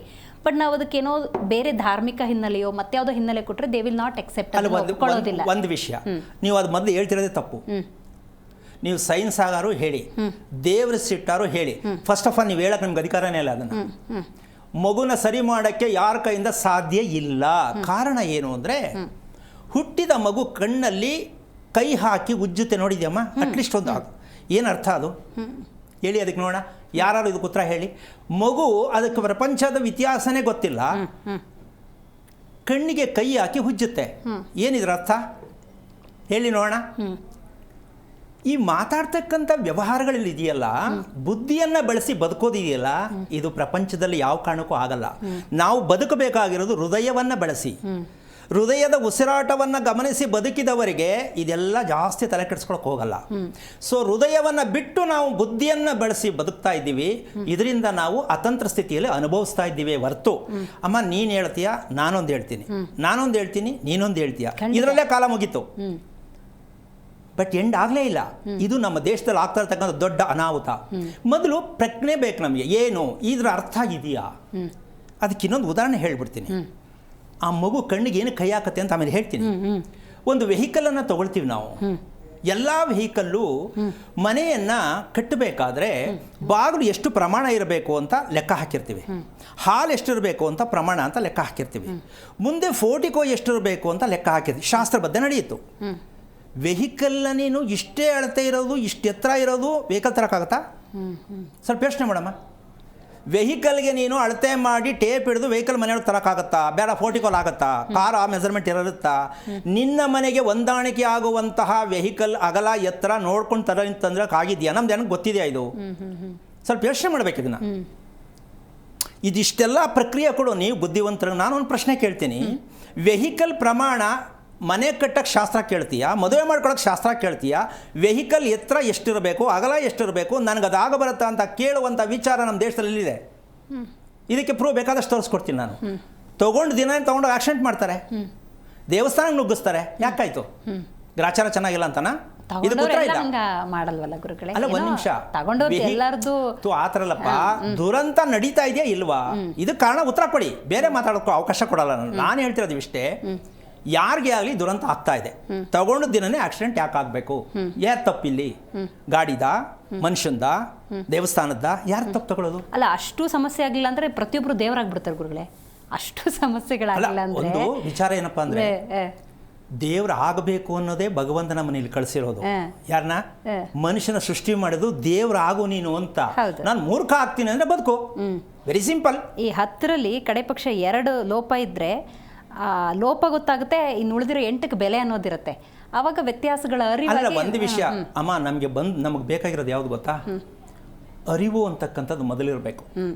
ಎಲ್ಲೋ ಓದಿದ್ದು, ಯಾವುದೋ ಪುಸ್ತಕದಲ್ಲಿ ಇದ್ದಿದ್ದು, ಯಾರೋ ಹೇಳ್ಕೊಟ್ಟದನ್ನು ನಾವು ಬದುಕ್ತೀವಿ ಅಂತ ಅದನ್ನೇ ನಾವು ಮುಂದೆ ಇಟ್ಕೊಂಡ್ರೆ ಅಮ್ಮ ಹಾಳಾಗೋದು, ನೆಮ್ಮದಿ ಕಳ್ಕೊಳ್ಳೋದೆ ನಾವು. ಈಗ ಆಲ್ರೆಡಿ ಅದನ್ನೇ ಕಳ್ಕೊಂಡಿರೋದು ನಾವು. 99 ಭಾಗ ನಾವು ಆಡಂಬರವಾಗಿ ಬದುಕ್ತಾ ಇರ್ಬೋದು. ಮನೆಯ ಒಳಗಡೆ ಯಾರನ್ನು ಕೇಳಿದ್ರು ಸಂಕಟದಲ್ಲೇ ಇರೋದು. ಇದು ಕುತ್ರ ಎಲ್ಲೂ ಸಿಕ್ಕಿಲ್ಲ ಇನ್ನುವೇ. ಈ ವಾದ ಮಾಡೋರ್ಗು ನಾನು ಬೇಕಾದ್ರೆ ಪ್ರಶ್ನೆ ಕೇಳ್ತೀನಿ ನಾನು. ವಾದ ವಿವಾದದಲ್ಲೇ ಮುಗಿದಿದೆ ಬರ್ತು. ನಿನ್ನ ಹಿಂದಕ್ಕೆ ಸ್ವಲ್ಪ ನೋಡ್ಕೊ, ನಿನ್ನ ಹಿಂದಕ್ಕೆ ನೋಡ್ಕೊ, ಅದತ್ರ ಉತ್ತರ ಇಲ್ಲ. ಅವ್ರು ಎಂಥ ವಿದ್ವತ್ತಾಗಿರಲಿ, ನಾನು ಈ ಪ್ರಶ್ನೆ ಕೇಳ್ತೀನಿ. ನಾನಾಗಿದ್ರು ಅಷ್ಟೇ. ಆರೋಗ್ಯ ರಹಸ್ಯ ಅಂತ ನಾನು ಕುತ್ಕೊಂಡು ಕಾರ್ಯಕ್ರಮ ಮಾಡ್ಬೋದು. ಹೌದು, ಓಕೆ. ನಾನು ಆರೋಗ್ಯವಾಗಿರ್ಬೇಕು. ಹೌದು ಹೌದು. ನಾನು ಹೇಳುವುದು ಒಂದು, ಇರುವುದು ಒಂದು ಆದಾಗಮ್ಮ ಈ ಮಾಡಬಾರ್ದು ಕೆಲಸ ತಪ್ಪಾಗುತ್ತೆ. ಹೌದು, ಇದು ಸತ್ಯ. ನಾವು ಏನು ಮಾಡ್ತೀವೋ ಅದು ಆಗಬೇಕು, ನಾವು ಏನು ಹೇಳ್ತೀವೋ ಅದು ನಡಿಬೇಕು. ಇದು ಪ್ರತಿಯೊಬ್ಬ ಮನುಷ್ಯನಿಗೂ ಭಗವಂತ ಕೊಟ್ಟಿರೋ ಗಿಫ್ಟ್ ಅಮ್ಮ. ಇದು ಹಣ ಮಾಡೋಕ್ಕೋಸ್ಕರ, ಹೆದರ್ಸೋಕ್ಕೋಸ್ಕರ ಏನೋ ಬದುಕಬೇಕು ಅಂತನೋ ಮ್ಯಾಜಿಕ್ ಮಾಡಿ ಬದುಕಬಾರ್ದು. ಇದು ಸತ್ಯವಾದಂಥ ವಿಚಾರ. ಅದಕ್ಕೊಂದು ಸಣ್ಣ ಉದಾಹರಣೆ ಕೊಡ್ತೀನಿ. ಪೂಜೆ ಮಾಡ್ತಾ ಇದ್ದೀವಿ ನಾವು, ಒಳ್ಳೇದಾಗಲಿಲ್ಲ ಅಂತಕ್ಕಂಥ ವಿಚಾರ ಹೇಳ್ತಾರೆ. ಒಂದು ಏನೋ ಬೇಕು ಅಂತ ಪೂಜೆ ಮಾಡ್ತಾರೆ. ಇನ್ನೊಬ್ರು ಪೂಜೆನೇ ಮಾಡಲ್ಲ, ಗಂಧದ ಕಡೆ ಯೋಚನೆ, ಸ್ನಾನನೂ ಮಾಡಲ್ಲ, ಸಿಕ್ಕಾಬಟ್ಟೆ ಶ್ರೀಮಂತಿಗೆ ಬರುತ್ತೆ. ಇದು ಕುತ್ರ ಏನು? ಇದು ಕುತ್ರ ಏನಮ್ಮ? ಸ್ವಲ್ಪ ಯೋಚನೆ ಮಾಡ್ಬೇಕಲ್ಲ. ಅವನೇನು ಮಾಡಲ್ಲ, ಏನೂ ಮಾಡಲ್ಲ, ಯಾವುದೂ ನಂಬಲ್ಲ, ಸುಮ್ಮನೆ ಆಸ್ತಿ ಆಗ್ತಾನೆ ಇರ್ತದೆ. ಇವ್ರು ಬೆಳಗ್ಗೆ ಪೂಜೆ, ಸಾಯಂಕಾಲ ಪೂಜೆ, ಬೆಳಿಗ್ಗೆ ಸ್ನಾನ, ಸಾಯಂಕಾಲ ಸ್ನಾನ, ಸುತ್ತಿ ಸುತ್ತಿ ಏನೂ ಇರಲ್ಲ, ಹಾಗೆ ಇರ್ತಾರೆ. ಏನಿದು ಕಾರಣ ಏನು? ಒಂದು ಸತ್ಯದ ದಾರಿಯಲ್ಲಿರಬೇಕು, 4 ಜನಕ್ಕೆ ಮೋಸ ಮಾಡದೆ ಒಳ್ಳೆ ಜೀವನ ನಡೆಸ್ತಿರ್ಬೋದು ಅಮ್ಮ. ಇದು ಕೇಳಕ್ಕೆ ಅಷ್ಟೇ ಚಂದ. ವಿಷಯ ಇಷ್ಟೇ. ಕರೆಕ್ಟ್ ಹೇಳಬೇಕಾದ್ರೆ ಯಾವುದೇ ವಿಚಾರವನ್ನ ನಾವು ಹಿಂಗೋ ನುಣ್ಸ್ಕೊಂಡು ಹೇಳ್ಬಿಟ್ರೆ ತಪ್ಪಾಗುತ್ತೆ. ಹಿಂದೆ ಅವನು ಏನು ಮಾಡಿದ್ದ, ವ್ರತ ಮಾಡಿದ್ದ, ಈಗ ವ್ರತ ಮಾಡದೇ ಇದ್ರೂ ನಡೆಯುತ್ತೆ. ಹಿಂದೆ ಅವನು ದಾನ ಧರ್ಮ ಮಾಡಿದ್ದ, ಈಗ ಅವನು ಮಾಡದೇ ಇದ್ರೂ ನಡೆಯುತ್ತೆ. ಅಮ್ಮ, ಒಳ್ಳೇದು ಮಾಡ್ತೀನಿ ಅಂತ ಹೇಳೋರಿಗೆ ವಿಷಯ ಏನು ಗೊತ್ತಾ? ಒಳ್ಳೇದು ಅಪ್ರಾಣೆ ಮಾಡೋಕ್ಕೆ ಗೊತ್ತಿಲ್ಲ. ಈ ಕಳೆದ ಜನ್ಮದ ಪೂರ್ವ ಜನ್ಮದ ಸುಕೃತದ ಫಲ ಈಗ ಅವನು ಅನುಭವಿಸ್ತಾನೆ. ಈಗ ವ್ರತಾದಿಗಳನ್ನು ಅವನು ಫಾಲೋ ಮಾಡ್ತಿಲ್ಲ ಅಂದ್ರೆ ಮುಂದಿನ ಜನ್ಮದಲ್ಲಿ ಅವನ ಕತೆ ಅಲ್ಲ. ಅದು ಮುಂದಕ್ಕೇನೆ ಪೂಜೆ ಮಾಡ್ತಾ ಇರೋದು, ಮುಂದಕ್ಕೆ, ಈಗಲ್ಲ. ಈಗ ಜನ ಕೇಳಿದ ಪ್ರಶ್ನೆ, ಪೂರ್ವ ಜನ್ಮದ ಸುಕೃತದ ಫಲ ಈ ಜನ್ಮದಲ್ಲಿ ಅವನು ವ್ರತಾದಿ ಪೂಜೆಗಳನ್ನ ಮಾಡಿಲ್ಲ ಅಂದ್ರೂ ಫಲವನ್ನ ಅನುಭವಿಸ್ತಾನೆ ಅನ್ನೋದಾದ್ರೆ, ಈಗ ಅವನು ವ್ರತಾದಿಗಳನ್ನ ಮಾಡಿಲ್ಲ ಅನ್ನೋದಾದ್ರೆ ಮುಂದಿನ ಜನ್ಮದ ಕತೆ ಏನು? ಮುಂದಿನ ಜನ್ಮಕ್ಕೆ ಹೋಗಲಮ್ಮ, ಈಗಲೇ ಎಂಡ್ ಆಗ್ಬಿಡ್ತಾನೆ ಅವನು. ಮುಕ್ತಿ ಸಿಕ್ಬಿಡುತ್ತೆ. ಮುಕ್ತಿ ಎಲ್ಲಿ ಸಿಗುತ್ತೆ? ನಾಶ ಆಗ್ಬಿಡ್ತಾನೆ. ಓಕೆ, ಹಂಗೆ ನಾಶ ಆಗೋಗ್ತಾನೆ. ಉದಾಹರಣೆ, ನಮ್ಮ ದೇಶದಲ್ಲಿ ಆಗಿರ್ತಕ್ಕಂಥ ಇತಿಹಾಸಗಳು ತಗೊಳ್ಳಮ್ಮ ನೀನು. ರಾಜರ ಮಹಾರಾಜರನ್ನೇ ತಗೊಳ್ಳೋಣ. ಯಾರಾಗಿದ್ದಾರೆ? ಎಲ್ಲ ನೆಲ ಕಚ್ಚಿಬಿಟ್ಟಿದ್ದಾರೆ. ಅದು ಹಂಗಾಗಲ್ಲ ಸದ್ಯ. ನಾವು ಅನುಕೂಲಕ್ಕೆ ತಕ್ಕಂತೆ ಮಾತಾಡೋದು ಏನು ಸಿಕ್ಕಲ್ಲ ಪ್ರತಿಫಲನ. ಒಂದು ತಿಳ್ಕೋಬೇಕು, ನನ್ನಲ್ಲಿ ಇರುವ ಅರಿವು ಸತ್ಯ ಇದೆಯಾ, ಇದನ್ನ ನಾನು ಒಪ್ಕೋಬಹುದಾ? ಕಕ್ಕಡಿ ಅಲ್ಲ, ನಿನಗದು ಗೊತ್ತಾಗಬೇಕು. ನಿನ್ನ ಜೀವನ ಇವಾಗ ನೀನು ತೃಪ್ತಿಯಾಗಿದೆಯಾ ಅಂತ ಇಟ್ಕೊಳ್ಳಮ್ಮ. ಇವತ್ತು ಈ ದಿನ ನೀನು ತೃಪ್ತಿಯಾಗಿದೆಯಾ, ಇದು ನಿನ್ನ ಟೈಮ್ ಟೇಬಲ್ ಚೆನ್ನಾಗಿದೆ ಅಂತ ನೀನು ಯಾರ ಹತ್ರ ಹೋಗಿ ಟೆಸ್ಟ್ ಮಾಡಿಸ್ಬೇಕಾಗಿಲ್ಲ. ಯೋಚನೆ ಮಾಡ್ತಾ ಇದೀಯಾ, ನೀನು ಸತ್ತಿದ್ಯಾ? Very simple. ಊಟ ತಿಂದಿಲ್ವೋ, ಯಾವುದೋ ವಿಚಾರಗಳನ್ನ ತಲೆಗೆ ಹಚ್ಕೊಂಡಿದೆಯೋ, ಅದನ್ನೇ ಕೊರಗ್ತಾ ಇದೆಯೋ ಅಷ್ಟೇ. ಇದು ಯಾರ ಕೈಯಲ್ಲಿದೆ? ನಮ್ಮ ಕೈಯಲ್ಲಿದೆ. ಇದಕ್ಕೆ ತಕ್ಕಡಿ ಹಾಕೋಬೇಕು, ಶಾಸ್ತ್ರ ಕೇಳಬೇಕು, ಯಾರೋ ನೋ. ಅಲ್ಲಲ್ಲ, ನಾನು ಕೇಳಿದ್ದು ಒಬ್ಬ ವ್ಯಕ್ತಿ ಈಗ ಏನು ಅನುಭವಿಸ್ತಿದ್ದಾರೆ ಅದು ಸರಿಯೋ ಅಲ್ವೋ ಆ ಸತ್ಯದ ಅರಿವು ಅಂತ ಹೇಳಿದ್ರಲ್ಲ, ಅದು ಗೊತ್ತಾಗಬೇಕು ಅಂದರೆ ಯಾವುದ್ರ ಜೊತೆ ತೂಕಕ್ಕೆ ಹಾಕೋದು, ಯಾವ ಸತ್ಯದ ಜೊತೆಗೆ ಅಂತ. ಇಲ್ಲಿ ತೂಕಕ್ಕೆ ಹಾಕುವಂಥ ಪ್ರಶ್ನೆ ಮ್ಯಾಥಮೆಟಿಕ್ಸ್ ಇಲ್ವೇ ಇಲ್ಲ. ಏನು ತೃಪ್ತಿಯಾಗಿ ಸಮಯಕ್ಕೆ ಸರಿ ಊಟ ಮಾಡ್ತಾ ಇದೆಯಾ, ನಿದ್ದೆ ಬರ್ತಾ ಇದೆಯಾ, ಮಲಕದ ತಕ್ಷಣ ನಿದ್ದೆ ಮಾಡ್ತಾ ಇದೆಯಾ, ಬೇಗ ಕರೆಕ್ಟಾಗಿ ಹೇಳಿದ್ಯಾ, ಅಷ್ಟೇ ಜೀವನ. ಅಲ್ಲಿ ತಕಡಿ ಗಿಕ್ಕಡಿ ಏನು ಬರಲ್ಲಮ್ಮ. ರೈಟ್ ಖಂಡಿತ ಮಾತಾಡ್ತೀನಿ. ಸೊ ನೋಡ್ತಾ ಇದ್ರಲ್ಲ ವೀಕ್ಷಕರು, ಇವತ್ತಿನ ಕಾರ್ಯಕ್ರಮದಲ್ಲಿ ಮನೆಯ ವಾಸ್ತು, ಅದರಲ್ಲೂ ವಿಶೇಷವಾಗಿ ಫೋರ್ಟಿಕೋ ಕುರಿತಂತೆ ಮಾತಾಡ್ತಾ ಇದ್ದೀವಿ. ಮತ್ತಷ್ಟು ಮಾತಾಡೋಣ. ನೀವು ಕೂಡ ಈ ಕಾರ್ಯಕ್ರಮಕ್ಕೆ ಕರೆ ಮಾಡಬಹುದು. ನಿಮ್ಮ ಪ್ರಶ್ನೆಗಳಿಗೆ ಖಂಡಿತ ಗುರುಗಳು ಉತ್ತರವನ್ನು ಕೊಡ್ತಾರೆ. ಶೇಷಯ್ಯ ಅಂತ ಕರೆ ಮಾಡಿದ್ದಾರೆ. ನಮಸ್ಕಾರ ಶೇಷಯ್ಯನವರೇ. ನಮಸ್ತೆ ಮೇಡಮ್. ಗುರುಗಳಿದ್ದಾರೆ, ಮಾತಾಡಿ. ಹಲೋ, ಹರಿ ಓಂ ಗುರುಗಳೇ. ನಾರಾಯಣ ಹೇಳಿ. ಶ್ರವಣ ನಕ್ಷತ್ರ ಶೇಷಯ್ಯ ಅಂತ. ಶ್ರವಣ ನಕ್ಷತ್ರ ತಮ್ಮದೇನಾ? ಹೌದು ಗುರುಗಳೇ. ಎಷ್ಟು ವಯಸ್ಸು? 46 ಗುರುಗಳೇ.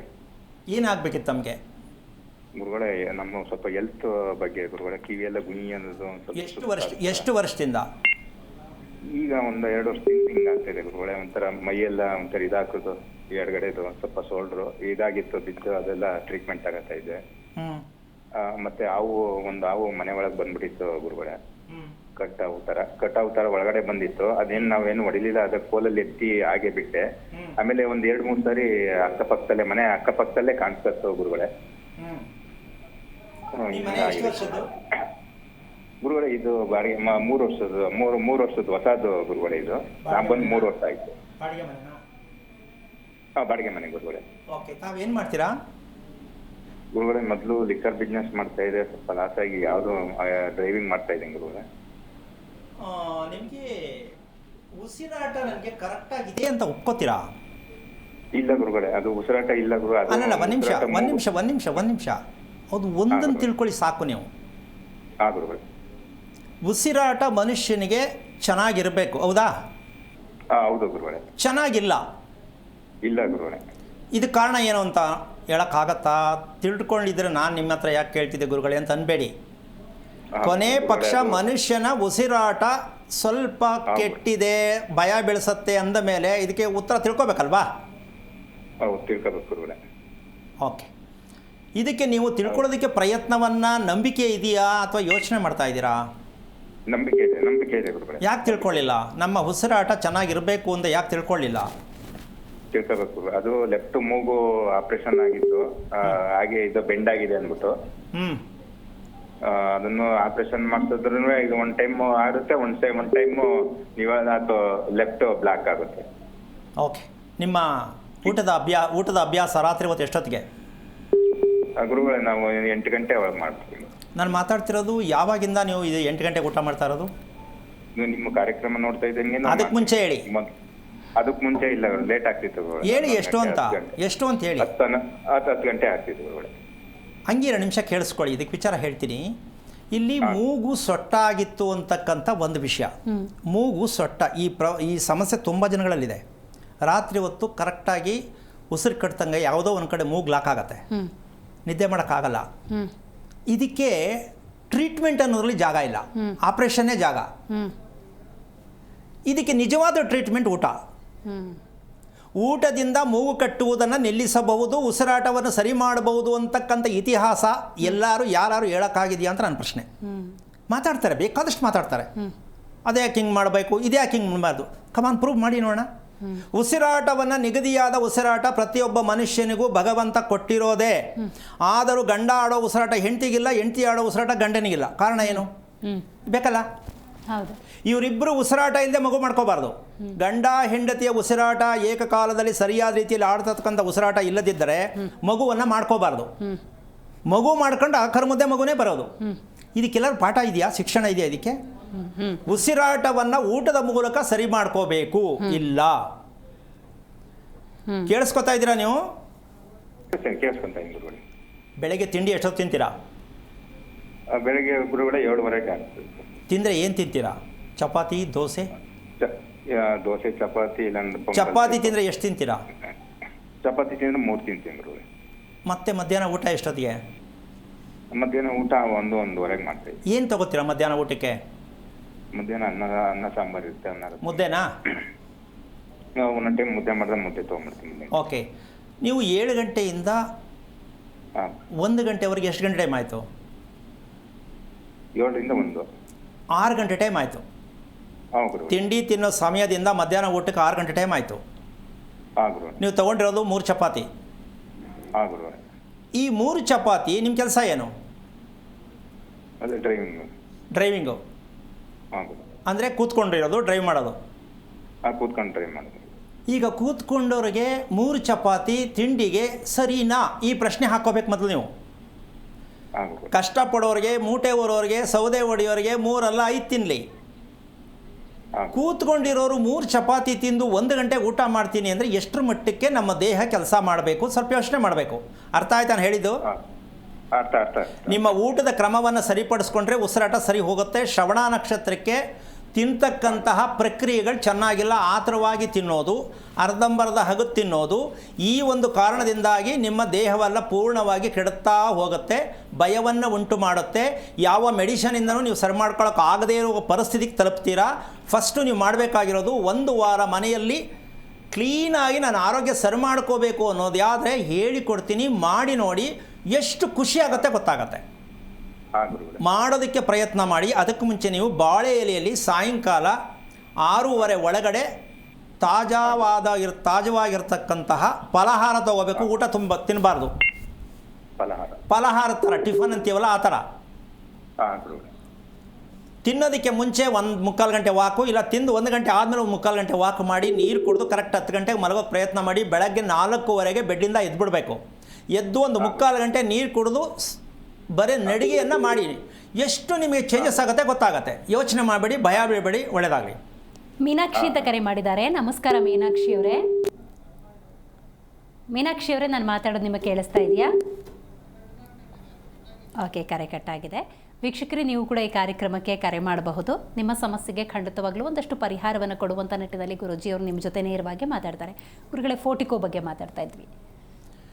ಈಗ ಆ ಫೋರ್ಟಿಕೋ ಇರತಕ್ಕಂತಹ ಒಂದು ಲೆಕ್ಕಾಚಾರದಲ್ಲಿ ಪ್ರಾರಂಭದಲ್ಲಿ ಪೂರ್ವದಲ್ಲಿ ಚಿಕ್ಕದು, ಆಮೇಲೆ ಹೋಗ್ತಾ ಹೋಗ್ತಾ ದೊಡ್ಡ ಥರ ಮನೆ ಆಗತ್ತಾ ಇಲ್ವಾ? ಆಗತ್ತಾ ಇಲ್ವಾ? ಮೊದಲು ಎಂಟ್ರಿ ಚಿಕ್ಕದು, ಹೋಗ್ತಾ ಹೋಗ್ತಾ ದೊಡ್ಡದು. ಉಲ್ಟಾ ಮನೆ ಆಯ್ತಲ್ಲ, ಮನೆ ಉಲ್ಟಾ ಆಯ್ತಲ್ಲ, ನಿಮ್ಮ ಜೀವನನೂ ಉಲ್ಟಾನೆ. ಇದರಿಂದ ಏನೆಲ್ಲ ಅನುಭವಿಸ್ಬೋದು, ಏನೆಲ್ಲ ಆಗತ್ತೆ, ಸೂಚನೆಗಳೇನಾದರೂ ಇರುತ್ತಾ? ಅದನ್ನೇ ಹೇಳ್ತಾ ಇದ್ದೀನಿ. ಅಲ್ಲ, ಸಮಸ್ಯೆ ಬೇರೆ. ಆ ಫೋರ್ಟಿಕೋ ಹಿಂಗಾಯ್ತು ಅಂದಾಗ 1-2-3 ಗುರುತುಗಳ ಮೂಲಕ ನಮಗೇನೋ ಸಿಗ್ನಲ್ಸ್ ಥರ. ಅದನ್ನೇ ಹೇಳ್ತೀನಿ. ಮನೆಯಲ್ಲಿರೋ ಎಲ್ಲ ಸದಸ್ಯರು ಅನುಭವಿಸ್ತಾರೆ, ಒಬ್ರಿಬ್ಬರಲ್ಲ, ಎಲ್ಲರೂ ಅನುಭವಿಸ್ತಾರೆ. ಆದರೆ ಫೋರ್ಟಿಕೋಯಿಂದ ಅನುಭವಿಸೋದಕ್ಕೆ ಎಲ್ಲರೂ ಕಾರಣಕರ್ತರಾಗ್ತಾರೆ ಅನ್ನೋದು ಎಷ್ಟರ ಮಟ್ಟಕ್ಕೆ ನಾವು ಯೋಚನೆ ಮಾಡಬೇಕಾಗತ್ತೆ. ಇದಕ್ಕೆ ಎಲ್ಲರೂ ಯಾವುದೇ ಆಗಲಿ ಇದಕ್ಕೆ ಮಾಹಿತಿ ಸಿಗುತ್ತಾ? ಯಾರು ಹೇಳಲಿಕ್ಕಾಗತ್ತಾ? ಸ್ವಲ್ಪ ಯೋಚನೆ ಮಾಡಬೇಕು. ಪ್ರಪಂಚದಲ್ಲಿ ಕೂತ್ಕೊಂಡು ಎಷ್ಟೊಂದು ಭಾಷಣಗಳು, ಪ್ರವಚನಗಳು ಮಾಡ್ತಾರೆ. ನನ್ನ ಪ್ರಶ್ನೆ ಇಷ್ಟೇ, ಸಮಸ್ಯೆಗೆ ಮೂಲ ಹೇಳಬೇಕು.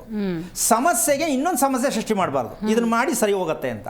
ನಮ್ಮ ಬದುಕು ಹಾಳಾಗ್ತಾ ಇರೋದಕ್ಕೆ, ನಮ್ಮ ದೇಶ ಹಿನ್ನಡೆ ಆಗೋದಕ್ಕೆ ಮೂಲ ಕಾರಣ ಒಂದಕ್ಕೆ ಒಂದು ಪೋಟಿ ಹಾಕಿ ಜೀವನದಲ್ಲಿ ಬದುಕ್ತಾ ಇರತಕ್ಕಂತಹ ಈ ಪ್ಯಾಚ್ ಲೈಫ್ ನಮ್ಮನ್ನು ಹಾಳು ಮಾಡ್ತಾ ಇದೆ. ನಮ್ಮ ನೆಮ್ಮದಿ ಹಾಳಾಗಿದೆ, ನಮ್ಮ ನಿದ್ದೆ ಹಾಳಾಗಿದೆ, ನಮ್ಮ ಆರೋಗ್ಯ ಹಾಳಾಗಿದೆ. ಆದರೂ ನಮ್ಮ ಜನಗಳಿಗೆ ಅದಕ್ಕೆ ಹೇಳ್ತೀನಿ, ಬುದ್ಧಿಯ ಬದುಕುವುದನ್ನು ನಿಲ್ಲಿಸಿ. ಬುದ್ಧಿ ಬಳಸಿ ಬದುಕುವುದನ್ನು ನಿಲ್ಲಿಸಿರುವುದಕ್ಕೂ ಎಲ್ಲಿವರೆಗೂ ನಿಲ್ಲಿಸಲು ಅಲ್ಲಿವರೆಗೂ ನಾವು ನೆಮ್ಮದಿಯಾಗಿ ಇರೋಕ್ಕಾಗಲ್ಲ. ನನಗೆ ಗೊತ್ತು, ನಾನು ಓದಿದ್ದೀನಿ, ನಾನೆಲ್ಲ ತಿಳ್ಕೊಂಡಿದ್ದೀನಿ, ಅನುಭವಿಸಿ. ಇದಕ್ಕೆ ಉತ್ತರ ಇಲ್ಲಮ್ಮ. ಆ ಪ್ರಶ್ನೆಗೆ ಉತ್ತರ ಇಲ್ಲ. ಒಂದಂತೂ ಸತ್ಯ, ಆ ಭೂಮಿಯಲ್ಲಿ ಇರ್ತಕ್ಕಂತಹ ಒಂದು ವಿಚಾರ ಏನಾಗತ್ತೆ ಅಂತಕ್ಕಂತಹ ಲೆಕ್ಕಾಚಾರ.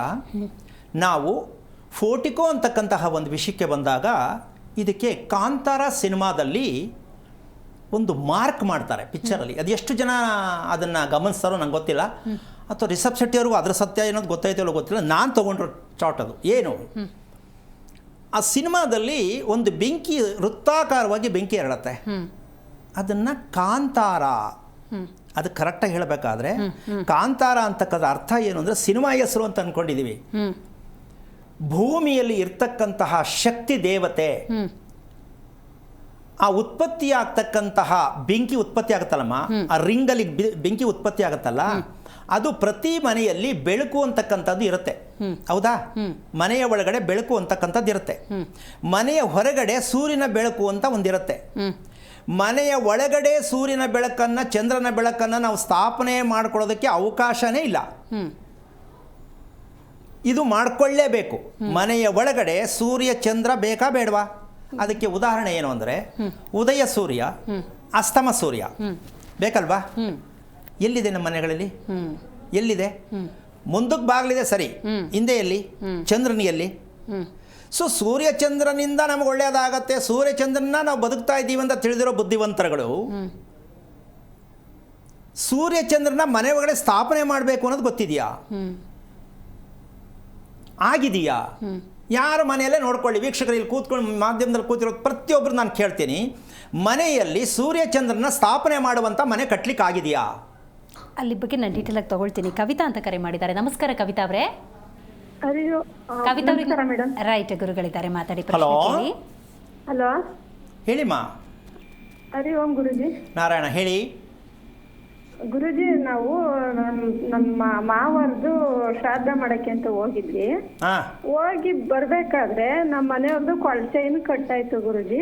ಆದ್ರೆ ಏನು ಪ್ರಾಬ್ಲಮ್ ಇಲ್ಲ, ನಮ್ಗೆ ಇನ್ನೂ ಒಂಥರ ಖುಷಿ ಆಯ್ತು ಮಾಡಿ ಬಂದ್ಮೇಲೆ. ಅದ್ರ ಬಗ್ಗೆ ಕೇಳೋಣ ಅಂತ ಮಾಡೋದು. ಯಾವಾಗ ಮಾಡಿದ್ರಿ? ಎಲ್ಲಿ ಮಾಡಿದ್ರಿ?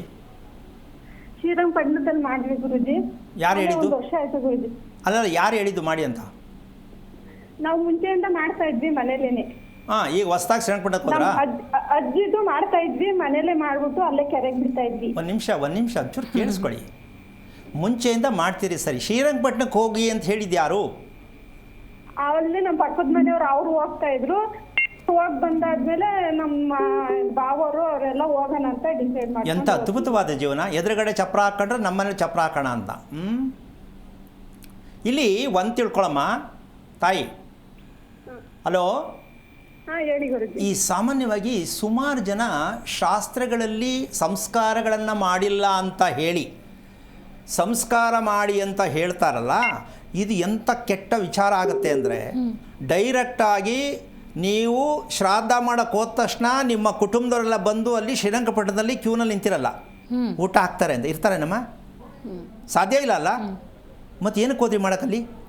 ನಾನು ಪ್ರಶ್ನೆ ಕೇಳ್ತೀನಿ, ಯಾರೇ ಪುರೋಹಿತರ ಕೇಳ್ತೀನಿ ನಾನು, ಶ್ರಾದ್ದ ಮಾಡೋದಕ್ಕೆ ಯಾವ ಆಧಾರಕ್ಕೆ ಶ್ರಾದ್ದ ಮಾಡ್ತೀರಾ ನೀವು? ಯಾರಿಗೆ ಮಾಡ್ತೀರಾ ತಿಳ್ಕೊಬೇಕಲ್ಲ. ಯಾವಾಗಲೂ ಕಾಲಾಂತರದಿಂದ ಮಾಡಿಲ್ಲ ಅಂದ ತಕ್ಷಣ, ಯಾರೋ ಹೇಳಿದ್ರು ಮಾಡಿ ಅಂದ ತಕ್ಷಣ ನೀವು ಕರೀದೆ ಮಾಡದೆ ಲಗ್ನ ಪತ್ರಿಕೆ ಕೊಡದೆ ಮದುವೆಗೆ ಜನ ಬರ್ತಾರಾ? ಇಲ್ಲ ಅಲ್ಲ. ಅವ್ರಿಗೆ ಲಗ್ನ ಪತ್ರಿಕೆ ಕೊಟ್ಟಿದ್ದು ಯಾರು? ಬನ್ನಿ ಅಂತ ಕರೆದವ್ರು ಯಾರು? ಹೇಳಿದವ್ರು ಯಾರು? ಸಂಕಲ್ಪ ಮಾಡದೆ ನೀವು ದಡಾರ್ ಅಂತ ಯಾರೋ ಪುರೋಹಿತರು ಹೇಳ್ದಾತು ಮಾಡಿದ ತಕ್ಷಣ ಮನೆಯಲ್ಲಿ ಕಳ್ತನ ಆಗತ್ತೆ, ಮನೆಯಲ್ಲಿ ಬೆಂಕಿ ಬೀಳತ್ತೆ, ಇರುವಂಥ ಚಿನ್ನ ಕಳ್ತನ ಆಗತ್ತೆ, ಯಾರೋ ಅಕಸ್ಮಾತಾಗಿ ದುರ್ಮರಣವನ್ನು ಹೊಂದುವಂಥ ಮಟ್ಟಕ್ಕೂ ಹೋಗುತ್ತೆ. ಕಾರಣ ಸುಮ್ಮನೆ ಇದ್ದೋ ನಾವು ಮನೇಲಿ ಮಾಡ್ತಾ ಇದ್ದೋ, ಇವ್ರು ಯಾರೋ ಹೇಳ್ಬಿಟ್ರು ಅಂತ ಅಲ್ಲೋಗಿ ಮಾಡಿಬಿಟ್ಟು ನಮ್ಮ ಮನೇಲಿ ಹಿಂಗೆಲ್ಲ ಆಯಿತು ಅಂತ ಈ ಸಮಸ್ಯೆಯನ್ನು ಸರಿಪಡಿಸೋಕ್ಕೆ ಯಾರಿಂದನೂ ಆಗಲ್ಲ. ಯಾಕೆ? ಡೈರೆಕ್ಟಾಗಿ ಯಾವುದೇ ಕಾರಣಕ್ಕೂ ಒಂದು ಶ್ರಾದ್ದ ಮಾಡಬೇಕಾದ್ರೆ 7 ಜನ್ಮಾಂತರದ ರಹಸ್ಯವನ್ನು ತಗೋಬೇಕಾಗತ್ತೆ. 3 ಪಿಂಡ ಹಾಕ್ತಾರೆ, ಹೌದಲ್ಲ? ಪಿಂಡವನ್ನು ಒಟ್ಟುಗೂಡಿಸುವುದೇ ಸಂಸ್ಕಾರ, ಹೌದಲ್ಲ?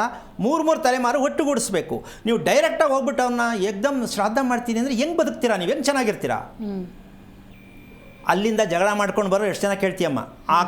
ಆ ಜಾಗದಿಂದನೇ ಜಗಳ ಮಾಡ್ಕೊಂಡು ಮನೆಗೆ ಬರ್ತಾರೆ. ಮನೆಗೆ ಬಂದ ತಕ್ಷಣ ಏನೋ ಒಂದು ದುರಂತ ಆಗತ್ತೆ, ಏನೋ ಒಂದು ಫೋನ್ ಬರುತ್ತೆ, ಏನೋ ಒಂದು ನಷ್ಟ ಆಗತ್ತೆ, ಇದೆಲ್ಲವೂ ನಡೆಯುತ್ತೆ. ಕಾರಣ ಇದಕ್ಕೆ 7 ಜನ್ಮಕ್ಕೆ ಒಂದು ಪ್ರಾಯಶ್ಚಿತ್ತ ಇದೆ, ಮೃತಿಕೆ ಅಂತ. ಈ ಮೃತಿಕಾ ಸ್ನಾನವನ್ನು ಮಾಡಿ ಅವರಿಗೆ ನಾವು ಇನ್ವೈಟ್ ಮಾಡಬೇಕು.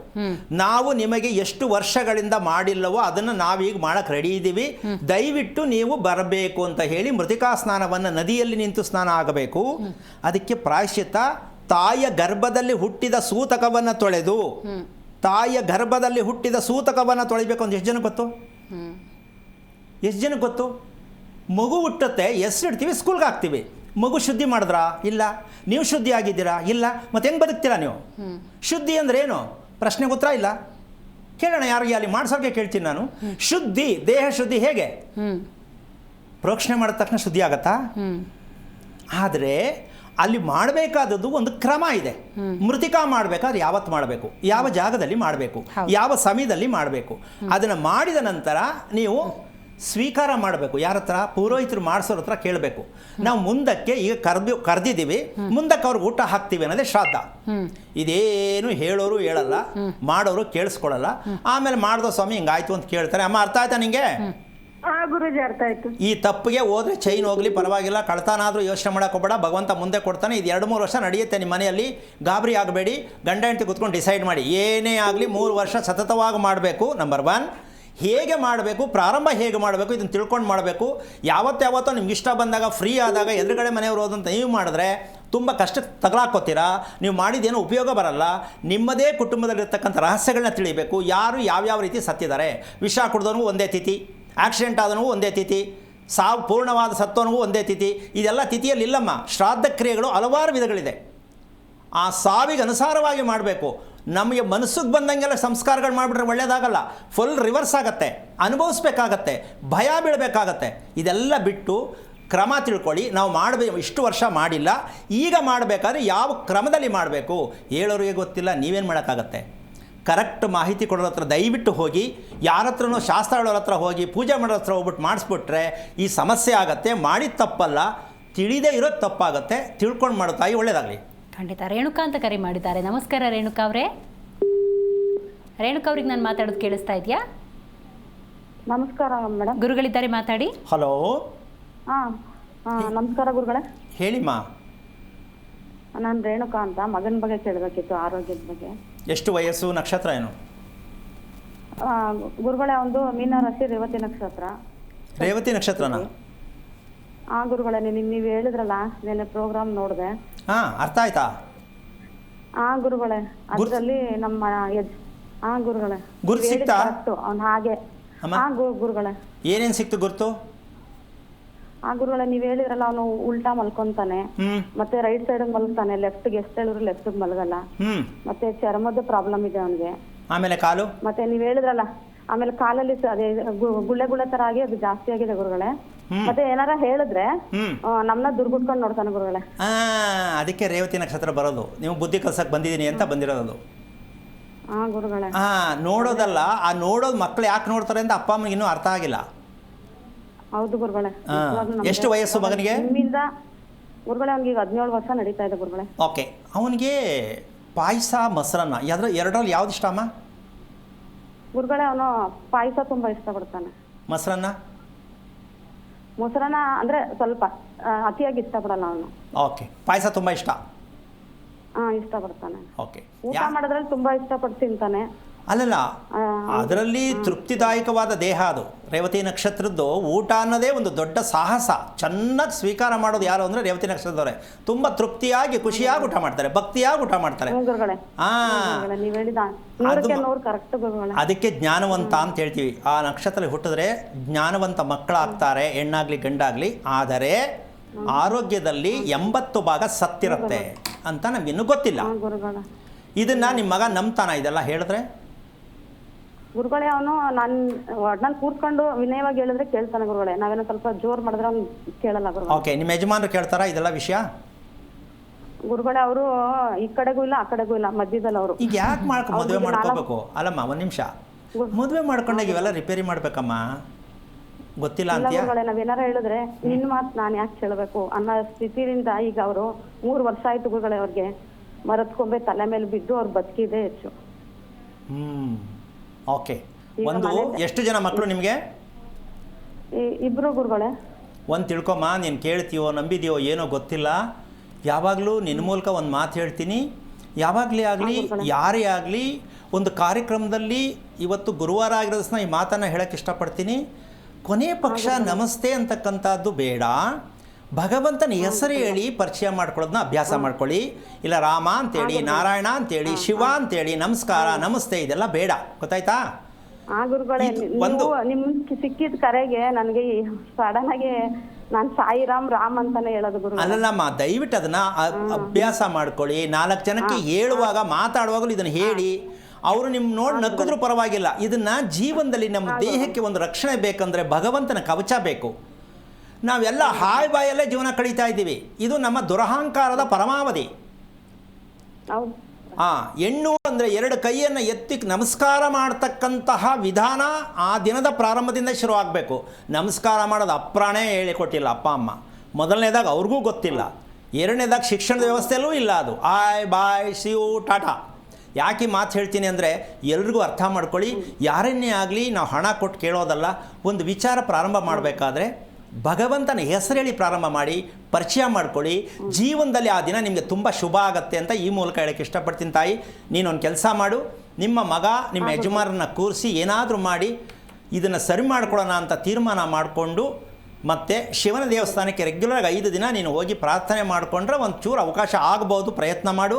ಸರಿ ಮಾಡೋಕ್ಕಾಗಲ್ಲ ಅಂತೇನಿಲ್ಲ, ಸರಿ ಮಾಡೋಣ. ಆಮೇಲೆ ರೇವತಿ ನಕ್ಷತ್ರ ಹುಟ್ಟಿದರೆ ಪ್ರತಿ ವರ್ಷ ಮೃತ್ಯುಂಜಯ ಹೋಮ ಮಗುಗೆ ನಡೀತಾನೇ ಇರಬೇಕು, ಎಷ್ಟು ವಯಸ್ಸಾಗಿರಲಿ ಅವನು. ಇಲ್ಲ ಕಂಟಕಗಳು ಅವನ್ನ ಜೀವನದಲ್ಲಿ ತುಂಬ ಕಾಡಿಸುತ್ತೆ, ಮನೆಗೆ ತದ್ವಿರುದ್ಧವಾದ ವೈರತ್ವವನ್ನು ಆಗ್ತದೆ. ತಂದೆ ತಾಯಿ ತುಂಬ ಅನುಭವಿಸ್ಬೇಕಾಗತ್ತೆ. ಮಗುವಿನ ಆಯಸ್ಸಿಗೆ ಮಾಡಬೇಕಾದ ಆಯುಷ್ ಹೋಮ, ಮೃತ್ಯುಂಜಯ ಹೋಮ, ಇದನ್ನೆಲ್ಲ ಮಾಡ್ಕೊಳ್ಳೋದಕ್ಕೆ ಪ್ರಯತ್ನ ಮಾಡಬೇಕು ಎಲ್ಲ ಮಕ್ಕಳಿಗೂ. ಅದರಲ್ಲಿ ರೇವತಿ ನಕ್ಷತ್ರ ಸ್ವಲ್ಪ ವಿಶೇಷ, ಇದು ಮಾಡಲೇಬೇಕು. ಇಲ್ಲ ಉಸಿರಾಟ ಚೆನ್ನಾಗಿರಲ್ಲ, ತುಂಬ ಕಷ್ಟ ಆಗುತ್ತೆ, ಮುಂದಕ್ಕೂ ತೊಂದರೆ ಆಗುತ್ತೆ. ತಿಳ್ಕೊಳ್ಳೋಕೆ ಪ್ರಯತ್ನ ಮಾಡಿ, ಒಳ್ಳೆಯದಾಗಲಿ. ಹೇಮಂತ್ ಅಂತ ಕರೆ ಮಾಡಿದ್ದಾರೆ. ನಮಸ್ಕಾರ ಹೇಮಂತ್ ಅವರೇ. ನಮಸ್ತೆ ಮೇಡಮ್. ಗುರುಗಳಿದ್ದಾರೆ, ಮಾತಾಡಿ ಹೇಮಂತ್ ಹಲೋ, ಅವರೇ. ಹರಿ ಓಂ ಗುರುಗಳೇ. ನಾರಾಯಣ ಹೇಳಿ. ಗುರುಗಳೇ, ಪ್ರೋಗ್ರಾಮ್ ತುಂಬಾ ಚೆನ್ನಾಗಿ ಬರ್ತಾ ಇದೆ. ಯೂಟ್ಯೂಬ್ ಅಲ್ಲಿ ನೋಡಿ ಎಷ್ಟೋ ಒಂದು 20% ಅಷ್ಟು ಪರಿವರ್ತನೆ ಆಗಿದ್ದೀನಿ ನಾನು. ಖುಷಿ ಆಯ್ತಾ? ತುಂಬಾ ಖುಷಿ ಆಯ್ತು. ನಿಮ್ಮ ಹತ್ರ ಬರ್ಬೇಕು ಅನ್ಕೋತೀನಿ, ಆದ್ರೆ ನಮ್ಮ ತಾಯಿ ಒಪ್ಕೊಂಡ್ರೆ ನಮ್ಮ ತಂದೆ ಒಪ್ಕೊಳ್ಳಲ್ಲ. ನಿಮ್ಮ ಆಫೀಸ್ಗೂ ಸಹ ಫೋನ್ ಮಾಡಿದ್ದೆ, ಆದ್ರೆ ಇಲ್ಲ ಅಪ್ಪ ಅಮ್ಮ ಇದ್ರೂ ಬೇಕು ಅಂತಾರೆ. ಆದ್ರೆ ಏನ್ ಮಾಡ್ಬೇಕು ಅನ್ನೋದು ಗೊತ್ತಾಗ್ತಲ್ಲ ಗುರುಗಳೇ. ನೀವೇನು ಮಾಡ್ತಿದ್ದೀರಪ್ಪ? ನಾನು ಡ್ರೈವಿಂಗ್ ಕೆಲಸ ಮಾಡೋದು ಗುರುಗಳೇ. ಏನು ಹೆಸರು, ನಕ್ಷತ್ರ ಏನು? ಕಟಕ ರಾಶಿ, ಪುಷ್ಯ ನಕ್ಷತ್ರ, ಧನುರ್ ಲಗ್ನ, ಚತುರ್ಥಿ ತಿಥಿ, ಶ್ರೇಷ್ಠ ಮಾಸ. ಎಷ್ಟು ವಯಸ್ಸು? 40 ಗುರುಗಳೇ. ಮದುವೆ ಆಯ್ತಾ? ಇಲ್ಲ ಗುರುಗಳೇ. ಯಾಕೆ ಮಾಡ್ಕೋಬಾರ್ದ ಅಂತನ ಸೆಟ್ ಆಗ್ತಾ ಇಲ್ವಾ? ಇಲ್ಲ ಗುರುಗಳೇ, ನಾನು ಕರೆಕ್ಟ್ ಆಗಿರೋ ಒಂದು ಸತ್ಯ ಹೇಳಿ ಮದುವೆ ಆಗ್ತಾ ಇದ್ದೀನಿ. ಬಟ್ ಏನಂದ್ರೆ ಅವರು ಡ್ರೈವರಾ ಅನ್ನೋ ಒಂದು ರೀತಿಯಲ್ಲಿ ನೋಡ್ತಾರೆ. ಓಕೆ, ನಿಮ್ಮ ಮನೆ ಎಷ್ಟು ವರ್ಷದ್ದು? ಗುರುಗಳೇ, ನಾವು 18 ವರ್ಷ ಆಗಿದೆ ಗುರುಗಳೇ. ಕಟ್ಸಿದ್ದಾ? ಹೌದೌದು ಗುರುಗಳೇ. ಯಾವ ದಿಕ್ಕಿದೆ ಬಾಗಿಲು? ರಸ್ತೆ ಯಾವುದು? ರಸ್ತೆ ದಕ್ಷಿಣದ್ದು ಗುರುಗಳೇ. ರಸ್ತೆನೂ ದಕ್ಷಿಣಕ್ಕೆ, ಬಾಗಿಲು ಅದಕ್ಕೆ ದಕ್ಷಿಣಕ್ಕೆ ಇದೆಯಾ? ಇಲ್ಲ ಇಲ್ಲ, ಅದು ಪಶ್ಚಿಮಕ್ಕಿದೆ. ಇದು ದಕ್ಷಿಣಕ್ಕಿದೆ ರೋಡು, ಪಶ್ಚಿಮಕ್ಕೆ ಡೋರ್ ಇದೆ ಗುರುಗಳೇ. ದಕ್ಷಿಣಕ್ಕೆ ರಸ್ತೆ, ಪಶ್ಚಿಮಕ್ಕೆ ಡೋರಾ? ಹೌದೌದು. ಯಾಕೆ ಆ ಥರ ಇಟ್ರಿ? ಅದು ಅವಾಗ ಗೊತ್ತಿಲ್ಲದೆ ಇಟ್ಬಿಟ್ರಿ ಗುರುಗಳೇ, ನಮಗೂ ಗೊತ್ತಿರಲಿಲ್ಲ. ಅವಾಗ ಮೇಸ್ತ್ರಿ ಅವರು ಇಟ್ಟು ಇದು ಮಾಡಿದ್ದು. ಅಣ್ಣ, ನೀನು ಮಾಡ್ತಿದ್ದು ಡ್ರೈವಿಂಗು ಯಾವನೋ ಬೇಡ, ನೀನೇ ಹೋಗಿ ತಗೊಂಡೋಗಿ ಗಾಡಿ ಗುದ್ದಬೇಕಾಗತ್ತೆ. ಅಯ್ಯಯ್ಯೋ ನಾನು ಯಾಕೆ ಗುದ್ದೆ ಅಂತ ಕುತ್ಕೊಂಡು ತಲೆ ಮೇಲೆ ಎತ್ಕೋಬೇಕಾಗತ್ತೆ ನೀನು. ಅದು ಆಗಿದೆ ಗುರುಗಳೇ. ಅಲ್ಲ, ಆಗಿದೆಯಲ್ಲ, ಆಗ್ತಾನೇ ಇರುತ್ತೆ. ನೀನು ಮಾಡಿದ್ದೆಲ್ಲ ತಗೊಂಡೋಗಿ ಟೈರ್ ಬ್ಲಾಸ್ಟ್ ಆಗುತ್ತೆ, ಅಲ್ಲಿಗೆ ಕಟ್ಟು. ಬ್ರೇಕ್ ಫೇಲ್ ಆಗುತ್ತೆ, ಅಲ್ಲಿಗೆ ಕಟ್ಟು. ನೀನೇನು ಮನೆಗೆ ದುಡ್ಡು ತರೋಕ್ಕಾಗಲ್ಲ. ಆ ಬೇಜಾರು ಮಾಡ್ಕೊಂಡು ತಪ್ಪಿ ನೀನು ನಶೆಯಲ್ಲಿ ಮನೆಗೆ ಬರಬೇಕಾಗತ್ತೆ. ಆಮೇಲೆ ಏನು ಜೀವನ ಎಲ್ಲ ಹಿಂಗಾಯ್ತಲ್ಲ ಅಂತ ಮದುವೆನೂ ಬೇಡ. ಓಕೆ, ಬಟ್ ಮಾಡೋ ಸಂಪಾದನೆ ನಮ್ಮ ಶ್ರಮಕ್ಕೆ ಫಲ ಸಿಕ್ಕಿಲ್ಲ ಅಂತ ಬೇಜಾರಾಗಲ್ವ ನಿಮಗೆ? ಆಗುತ್ತೆ ಗುರುಗಳೇ, ನಿಮ್ಮ ಹತ್ರ ಬರಬೇಕು ಅಂತ ಪ್ರಯತ್ನ. ಒಂದು ನಿಮಿಷ, ಈಗ ವಿಷಯ ಗೊತ್ತಾಯ್ತಲ್ಲ ನಿಮಗೆ? ಹೌದು. ನಿಮ್ಮ ಮನೆಯಲ್ಲಿ ಒಬ್ಬರು ಮಾತೊಬ್ಬರು ಕೇಳೋಕ್ಕೆ ಯಾವ ಕಾರಣಕ್ಕೂ ರೆಡಿ ಇಲ್ಲ. ಅದಂತೂ ಸತ್ಯ ಗುರುಗಳೇ. ಸ್ಟೇಷನ್ನು, ಕೋರ್ಟು, ನರ್ಸಿಂಗ್ ಹೋಮು ನಿಮ್ಮ ಮನೆ ಬಾಗಿಲಲ್ಲೇ ಇಟ್ಕೋಬೇಕಾಗತ್ತೆ. ಓಕೆ. ಇದನ್ನು ನಾವು ಎದುರ್ಕೊಳ್ಳೋದಲ್ಲ. ಇದರಿಂದ ಹೊರಗೆ ಬರಬೇಕು ಅಂದರೆ ನೀನೇನು ಮಾಡಬೇಕು ಅಂದರೆ ಒಂದು 3 ದಿನ ರಜಾ ಹಾಕ್ಬಿಡು. ಓಕೆ ಗುರುಗಳೇ. ಡ್ರೈವಿಂಗ್ ಕೆಲಸಕ್ಕೆ. ಓಕೆ. ಗಣಪತಿ ದೇವಸ್ಥಾನಕ್ಕೆ ಬೆಳಗ್ಗೆನೇ ಹೋಗ್ಬಿಟ್ಟು ಒಂದು 8 ರೌಂಡ್ ಹೊಡೆದ್ಬಿಟ್ಟು 1-2 ನಿಮಿಷ ಪ್ರಾರ್ಥನೆ ಮಾಡ್ಕೊಂಡು ಮನೆಗೆ ಬಾ. ಮಧ್ಯಾಹ್ನ ಮಲಗಬೇಡ. ಮತ್ತು ಸಾಯಂಕಾಲ ಒಂದು ಸಲ ಶಿವನ ದೇವಸ್ಥಾನಕ್ಕೆ ಹೋಗು. 5 ದಿನ ಮಾಡು. ಬೆಳಗ್ಗೆ ಅರ್ಧ ಗಂಟೆ, ಸಾಯಂಕಾಲ ವಾಕ್ ಮಾಡು. ಯೋಚನೆ ಮಾಡಬೇಡ. ತೃಪ್ತಿಯಾಗಿ ಭಗವಂತನ ಹೆಸರು ಹೇಳಿ ಊಟಕ್ಕೆ ಕೈ ಹಾಕಬೇಕು. ಭಗವಂತನ ಹೆಸರು ಹೇಳಿದ್ರೆ ಊಟಕ್ಕೆ ಕೈ ಹಾಕಬಾರ್ದು. ಇಲ್ಲ, ನಿಮ್ಮ ಪ್ರೋಗ್ರಾಮ್ ನೋಡಿದ್ರೆ ಒಂಥರ ನಾವು ಹೋಗಿದ್ರಿ. ಇಷ್ಟು ಮಾಡು, ನಿಮ್ಮ ಅಪ್ಪ ಅಮ್ಮ ಪರಿವರ್ತನೆ ಆಗುತ್ತೆ. ಪ್ರಯತ್ನ ಮಾಡಿ, ಒಳ್ಳೆಯದಾಗಲಿ. ಓಕೆ, ಕರೆ ಮಾಡಿದ್ದಕ್ಕಾಗಿ ಧನ್ಯವಾದಗಳು. ಗುರುಗಳೇ, ಮನೆಯಲ್ಲಿ ಸೂರ್ಯ ಚಂದ್ರರ ಸ್ಥಾಪನೆ ಬಗ್ಗೆ ಹೇಳ್ತಾ ಇದ್ರಿ. ಈಗ ನಮಗೆ ಅದು ಮನೆ ಒಳಗಡೆ ಬೇಕು ಅಂತ ಬೇಡ ಅಂತೀಮ್ಮ? ಬೇಕಾಗತ್ತೆ ಅಲ್ವಾ? ಈಗ ಮಾಡ್ತಾನೆ ಇಲ್ವಲ್ಲ ನಾವು? ಮಾಡ್ತಾನೆ ಇಲ್ಲ. ಯಾಕೆ ಅಂದರೆ ಅದು ನಮಗೆ ಗೊತ್ತಿಲ್ಲ. ಒಂದು, ನಮಗೆ ಅಷ್ಟೆಲ್ಲ ಯಾರು ಹೇಳ್ಕೊಟ್ಟಿಲ್ಲ. ನಮಗೆ ತಿಳಿದಂಗೆ ನಾವು ಮನೆ ಕಟ್ಕೊಂಡಿದ್ದೀವಿ. ಹೌದಾ? ಸೊ ತಿಳಿದಂಗೆ ಮನೆ ಕಟ್ಕೊಂಡಿದ್ದೀವಿ, ತಿಳಿದಂಗೆ ನೀವು ಅನುಭವಿಸ್ಲೇಬೇಕಾಗತ್ತೆ. ಆದರೆ ಯಾವುದೇ ಒಂದು ವೆಹಿಕಲ್, ವಸ್ತು ಯಾವುದೇ ಆಗಲಿ ಅದರದೇ ಆದ ಕ್ರಮದಲ್ಲಿದ್ದಾಗ ನಮ್ಗೆ ಅನುಕೂಲ ಆಗತ್ತೆ. ಖಂಡಿತ. ಆ ಕ್ರಮವನ್ನು ಬಿಟ್ಟಾಗ ನಾವು ಅಲ್ಲಿ ಅನುಕೂಲ ಕೇಳೋ ಹಾಗಿಲ್ಲ. ಅದು ಏನು ಸಿಕ್ಕುತ್ತೋ ಅದನ್ನೇ ಅನುಭವಿಸ್ಬೇಕು. ಆ ಕಾರಣದಿಂದಾಗಿ ನಾವು ಮಾಡಬೇಕಾಗಿರ್ತಕ್ಕಂತಹ ಕೆಲಸ ಏನಪ್ಪ ಅಂದರೆ, ಮನೆಗೆ ಫೋರ್ಟಿಕೋ ಆಗ್ತಕ್ಕಂಥ ವಿಧಾನ ಹೇಗೆ. ರೌಂಡ್ ಗುಂಡಿಗೆ ಕಂಬ ಹಾಕ್ಬಿಡೋದು ಇದು ಎಂಥ ದುರಂತ ಅಂದರೆ ಅಮ್ಮ, ಅಲ್ರಿ ಫೋರ್ಟಿಕೋ ಕಂಬ ಹೇಗೆ ಹಾಕ್ಬೇಕು ಗೊತ್ತಾ? ಇಲ್ಲ, ವಿತೌಟ್ ಸಪೋರ್ಟ್ ಪೋರ್ಟಿಕೋ ಮಾಡಬೇಕು. ಶಾಸ್ತ್ರಾಧಾರಿತವಾದ ಮನೆ ವಿತೌಟ್ ಸಪೋರ್ಟ್, ಭೂಮಿಗೆ ಸಪೋರ್ಟ್ ಕೊಟ್ರಿ, ಪಿಲ್ಲರ್ ಕೊಟ್ರಿ, ಕೆಟ್ರಿ. ಕಾರಣ ಏನು ಅಂದರೆ ಪಾಪ ಕನ್ಸ್ಟ್ರಕ್ಷನ್ ಮಾಡೋರಿಗೆ ವರ್ಕೌಟ್ ಆಗಬೇಕಲ್ಲಮ್ಮ, ಟೇಪ್ ಎಳಿಬೇಕಲ್ಲ ಇಷ್ಟು ಚದರ ಅಂತ, ಹೌದಲ್ಲ? ಇದು ಯಾರಿಗೆ ಬೆನಿಫಿಟ್ ಆಯಿತು? ಮನೆ ಕಟ್ಟೋನಿಗೆ ಬೆನಿಫಿಟ್ ಆಯಿತು. ನೀವು ಗಾಡಿ ನಿಲ್ಸಕ್ಕೆ ಬೆನಿಫಿಟ್ ಅಂದ್ಕೊಂಡಿದ್ದೀರಾ. ಸಾಲ ಮಾಡ್ಕೊಳ್ಳೋಕೆ ಏನು ಬೇಕೋ ಅದು ಮಾಡ್ಕೊಂಡ್ರಿ, ತಲೆ ಮೇಲೆ ಕೈ ಹೊತ್ಕೊಂಡು ಕೂತ್ಕೊಳ್ಳೋಕೆ ಏನು ಬೇಕೋ ಅದು ಮಾಡ್ಕೊಂಡ್ರಿ. ಈಗ ಫೋರ್ಟಿಕೋಯಿಂದ ಸಮಸ್ಯೆ ಆಗತ್ತೆ ಅಂತಕ್ಕಂಥ ಲೆಕ್ಕಾಚಾರ ಎಲ್ಲಿ ಹೋಗಿ ನೀವು ಕೇಳೋಕ್ಕಾಗತ್ತೆ? ಯಾರು ನಿಮ್ಗೆ ಹೇಳ್ತಾರೆ? ಹೌದಾ? ಇದು ಜೀವನ ಪರ್ಯಂತ ಅನುಭವಿಸ್ಬೇಕಾಗತ್ತೆ. ಅದಕ್ಕೆ ಆ ಒಂದು ವಿಚಾರಕ್ಕೆ ಬಂದ್ಬಿಡ್ತೀನಿ. ಏನು ಇಲ್ಲಿ ಮನೆಯ ನಡಿಗೆ ಇದೆಯಲ್ಲಮ್ಮ, ನೆನ್ನೆ ತೋರಿಸ್ತೇನೆ ನಾನು. ಹೌದೌದು. ಕ್ರಮಬದ್ಧವಾದ ನಡಿಗೆಯಿಂದ ನಮ್ಮ ದೇಹದಲ್ಲಿ ಇರತಕ್ಕಂಥ ರಕ್ತ ಚಲನೆ ತುಂಬ ರೀತಿಯಾಗಿ ಅದು ನಡೆಯೋದಕ್ಕೆ ಅವಕಾಶ ಆಗತ್ತೆ. ವಕ್ರವಾದ ನಡಿಗೆಯಲ್ಲಿ ಯಾರು ಓಡಾಡ್ತಾರೆ, ಯಾಕೆ ಅಂದರೆ ಎಲ್ಲ ಮನೆಗಳು 90% ಬೇಕಾದ್ರೆ ಲೆಕ್ಕ ಹಾಕ್ಕೊಳ್ಳಿ, ಬೆಡ್ರೂಮ್ ಬಾಗಿಲ ಥರ ನಿಂತ್ಕೊಂಡು ನಿಮ್ಮ ಮನೆ ಮೇನ್ ಡೋರ್ ನೋಡ್ಕೊಳ್ಳಿ, ವಕ್ರ ನಡಿಗೆ ಇದೆಯಾ ಇಲ್ವಾ ಅಂತ ನೋಡ್ಕೊಳ್ಳಿ. ಎಷ್ಟು ಜನಕ್ಕೆ? ಯಾಕೆ ಅಂದರೆ ಸೌತ್ ವೆಸ್ಟಲ್ಲಿ ಬೆಡ್ರೂಮ್ ಇರಬೇಕು, ವಾಸ್ತು.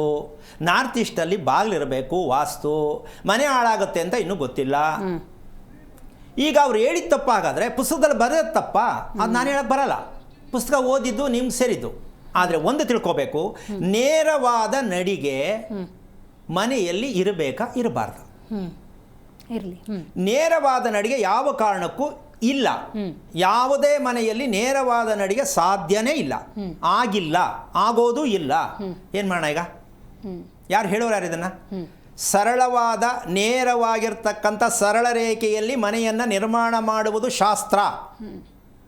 ಅದಕ್ಕೆ ಏನಕ್ಕೆ ಹೇಳಬೇಕಂದ್ರೆ, ಈಗ ಶ್ರವಣ ನಕ್ಷತ್ರದ ನಾನು ಒಂದು ವಿಚಾರ ಹೇಳಿದೆ. ಹೌದು.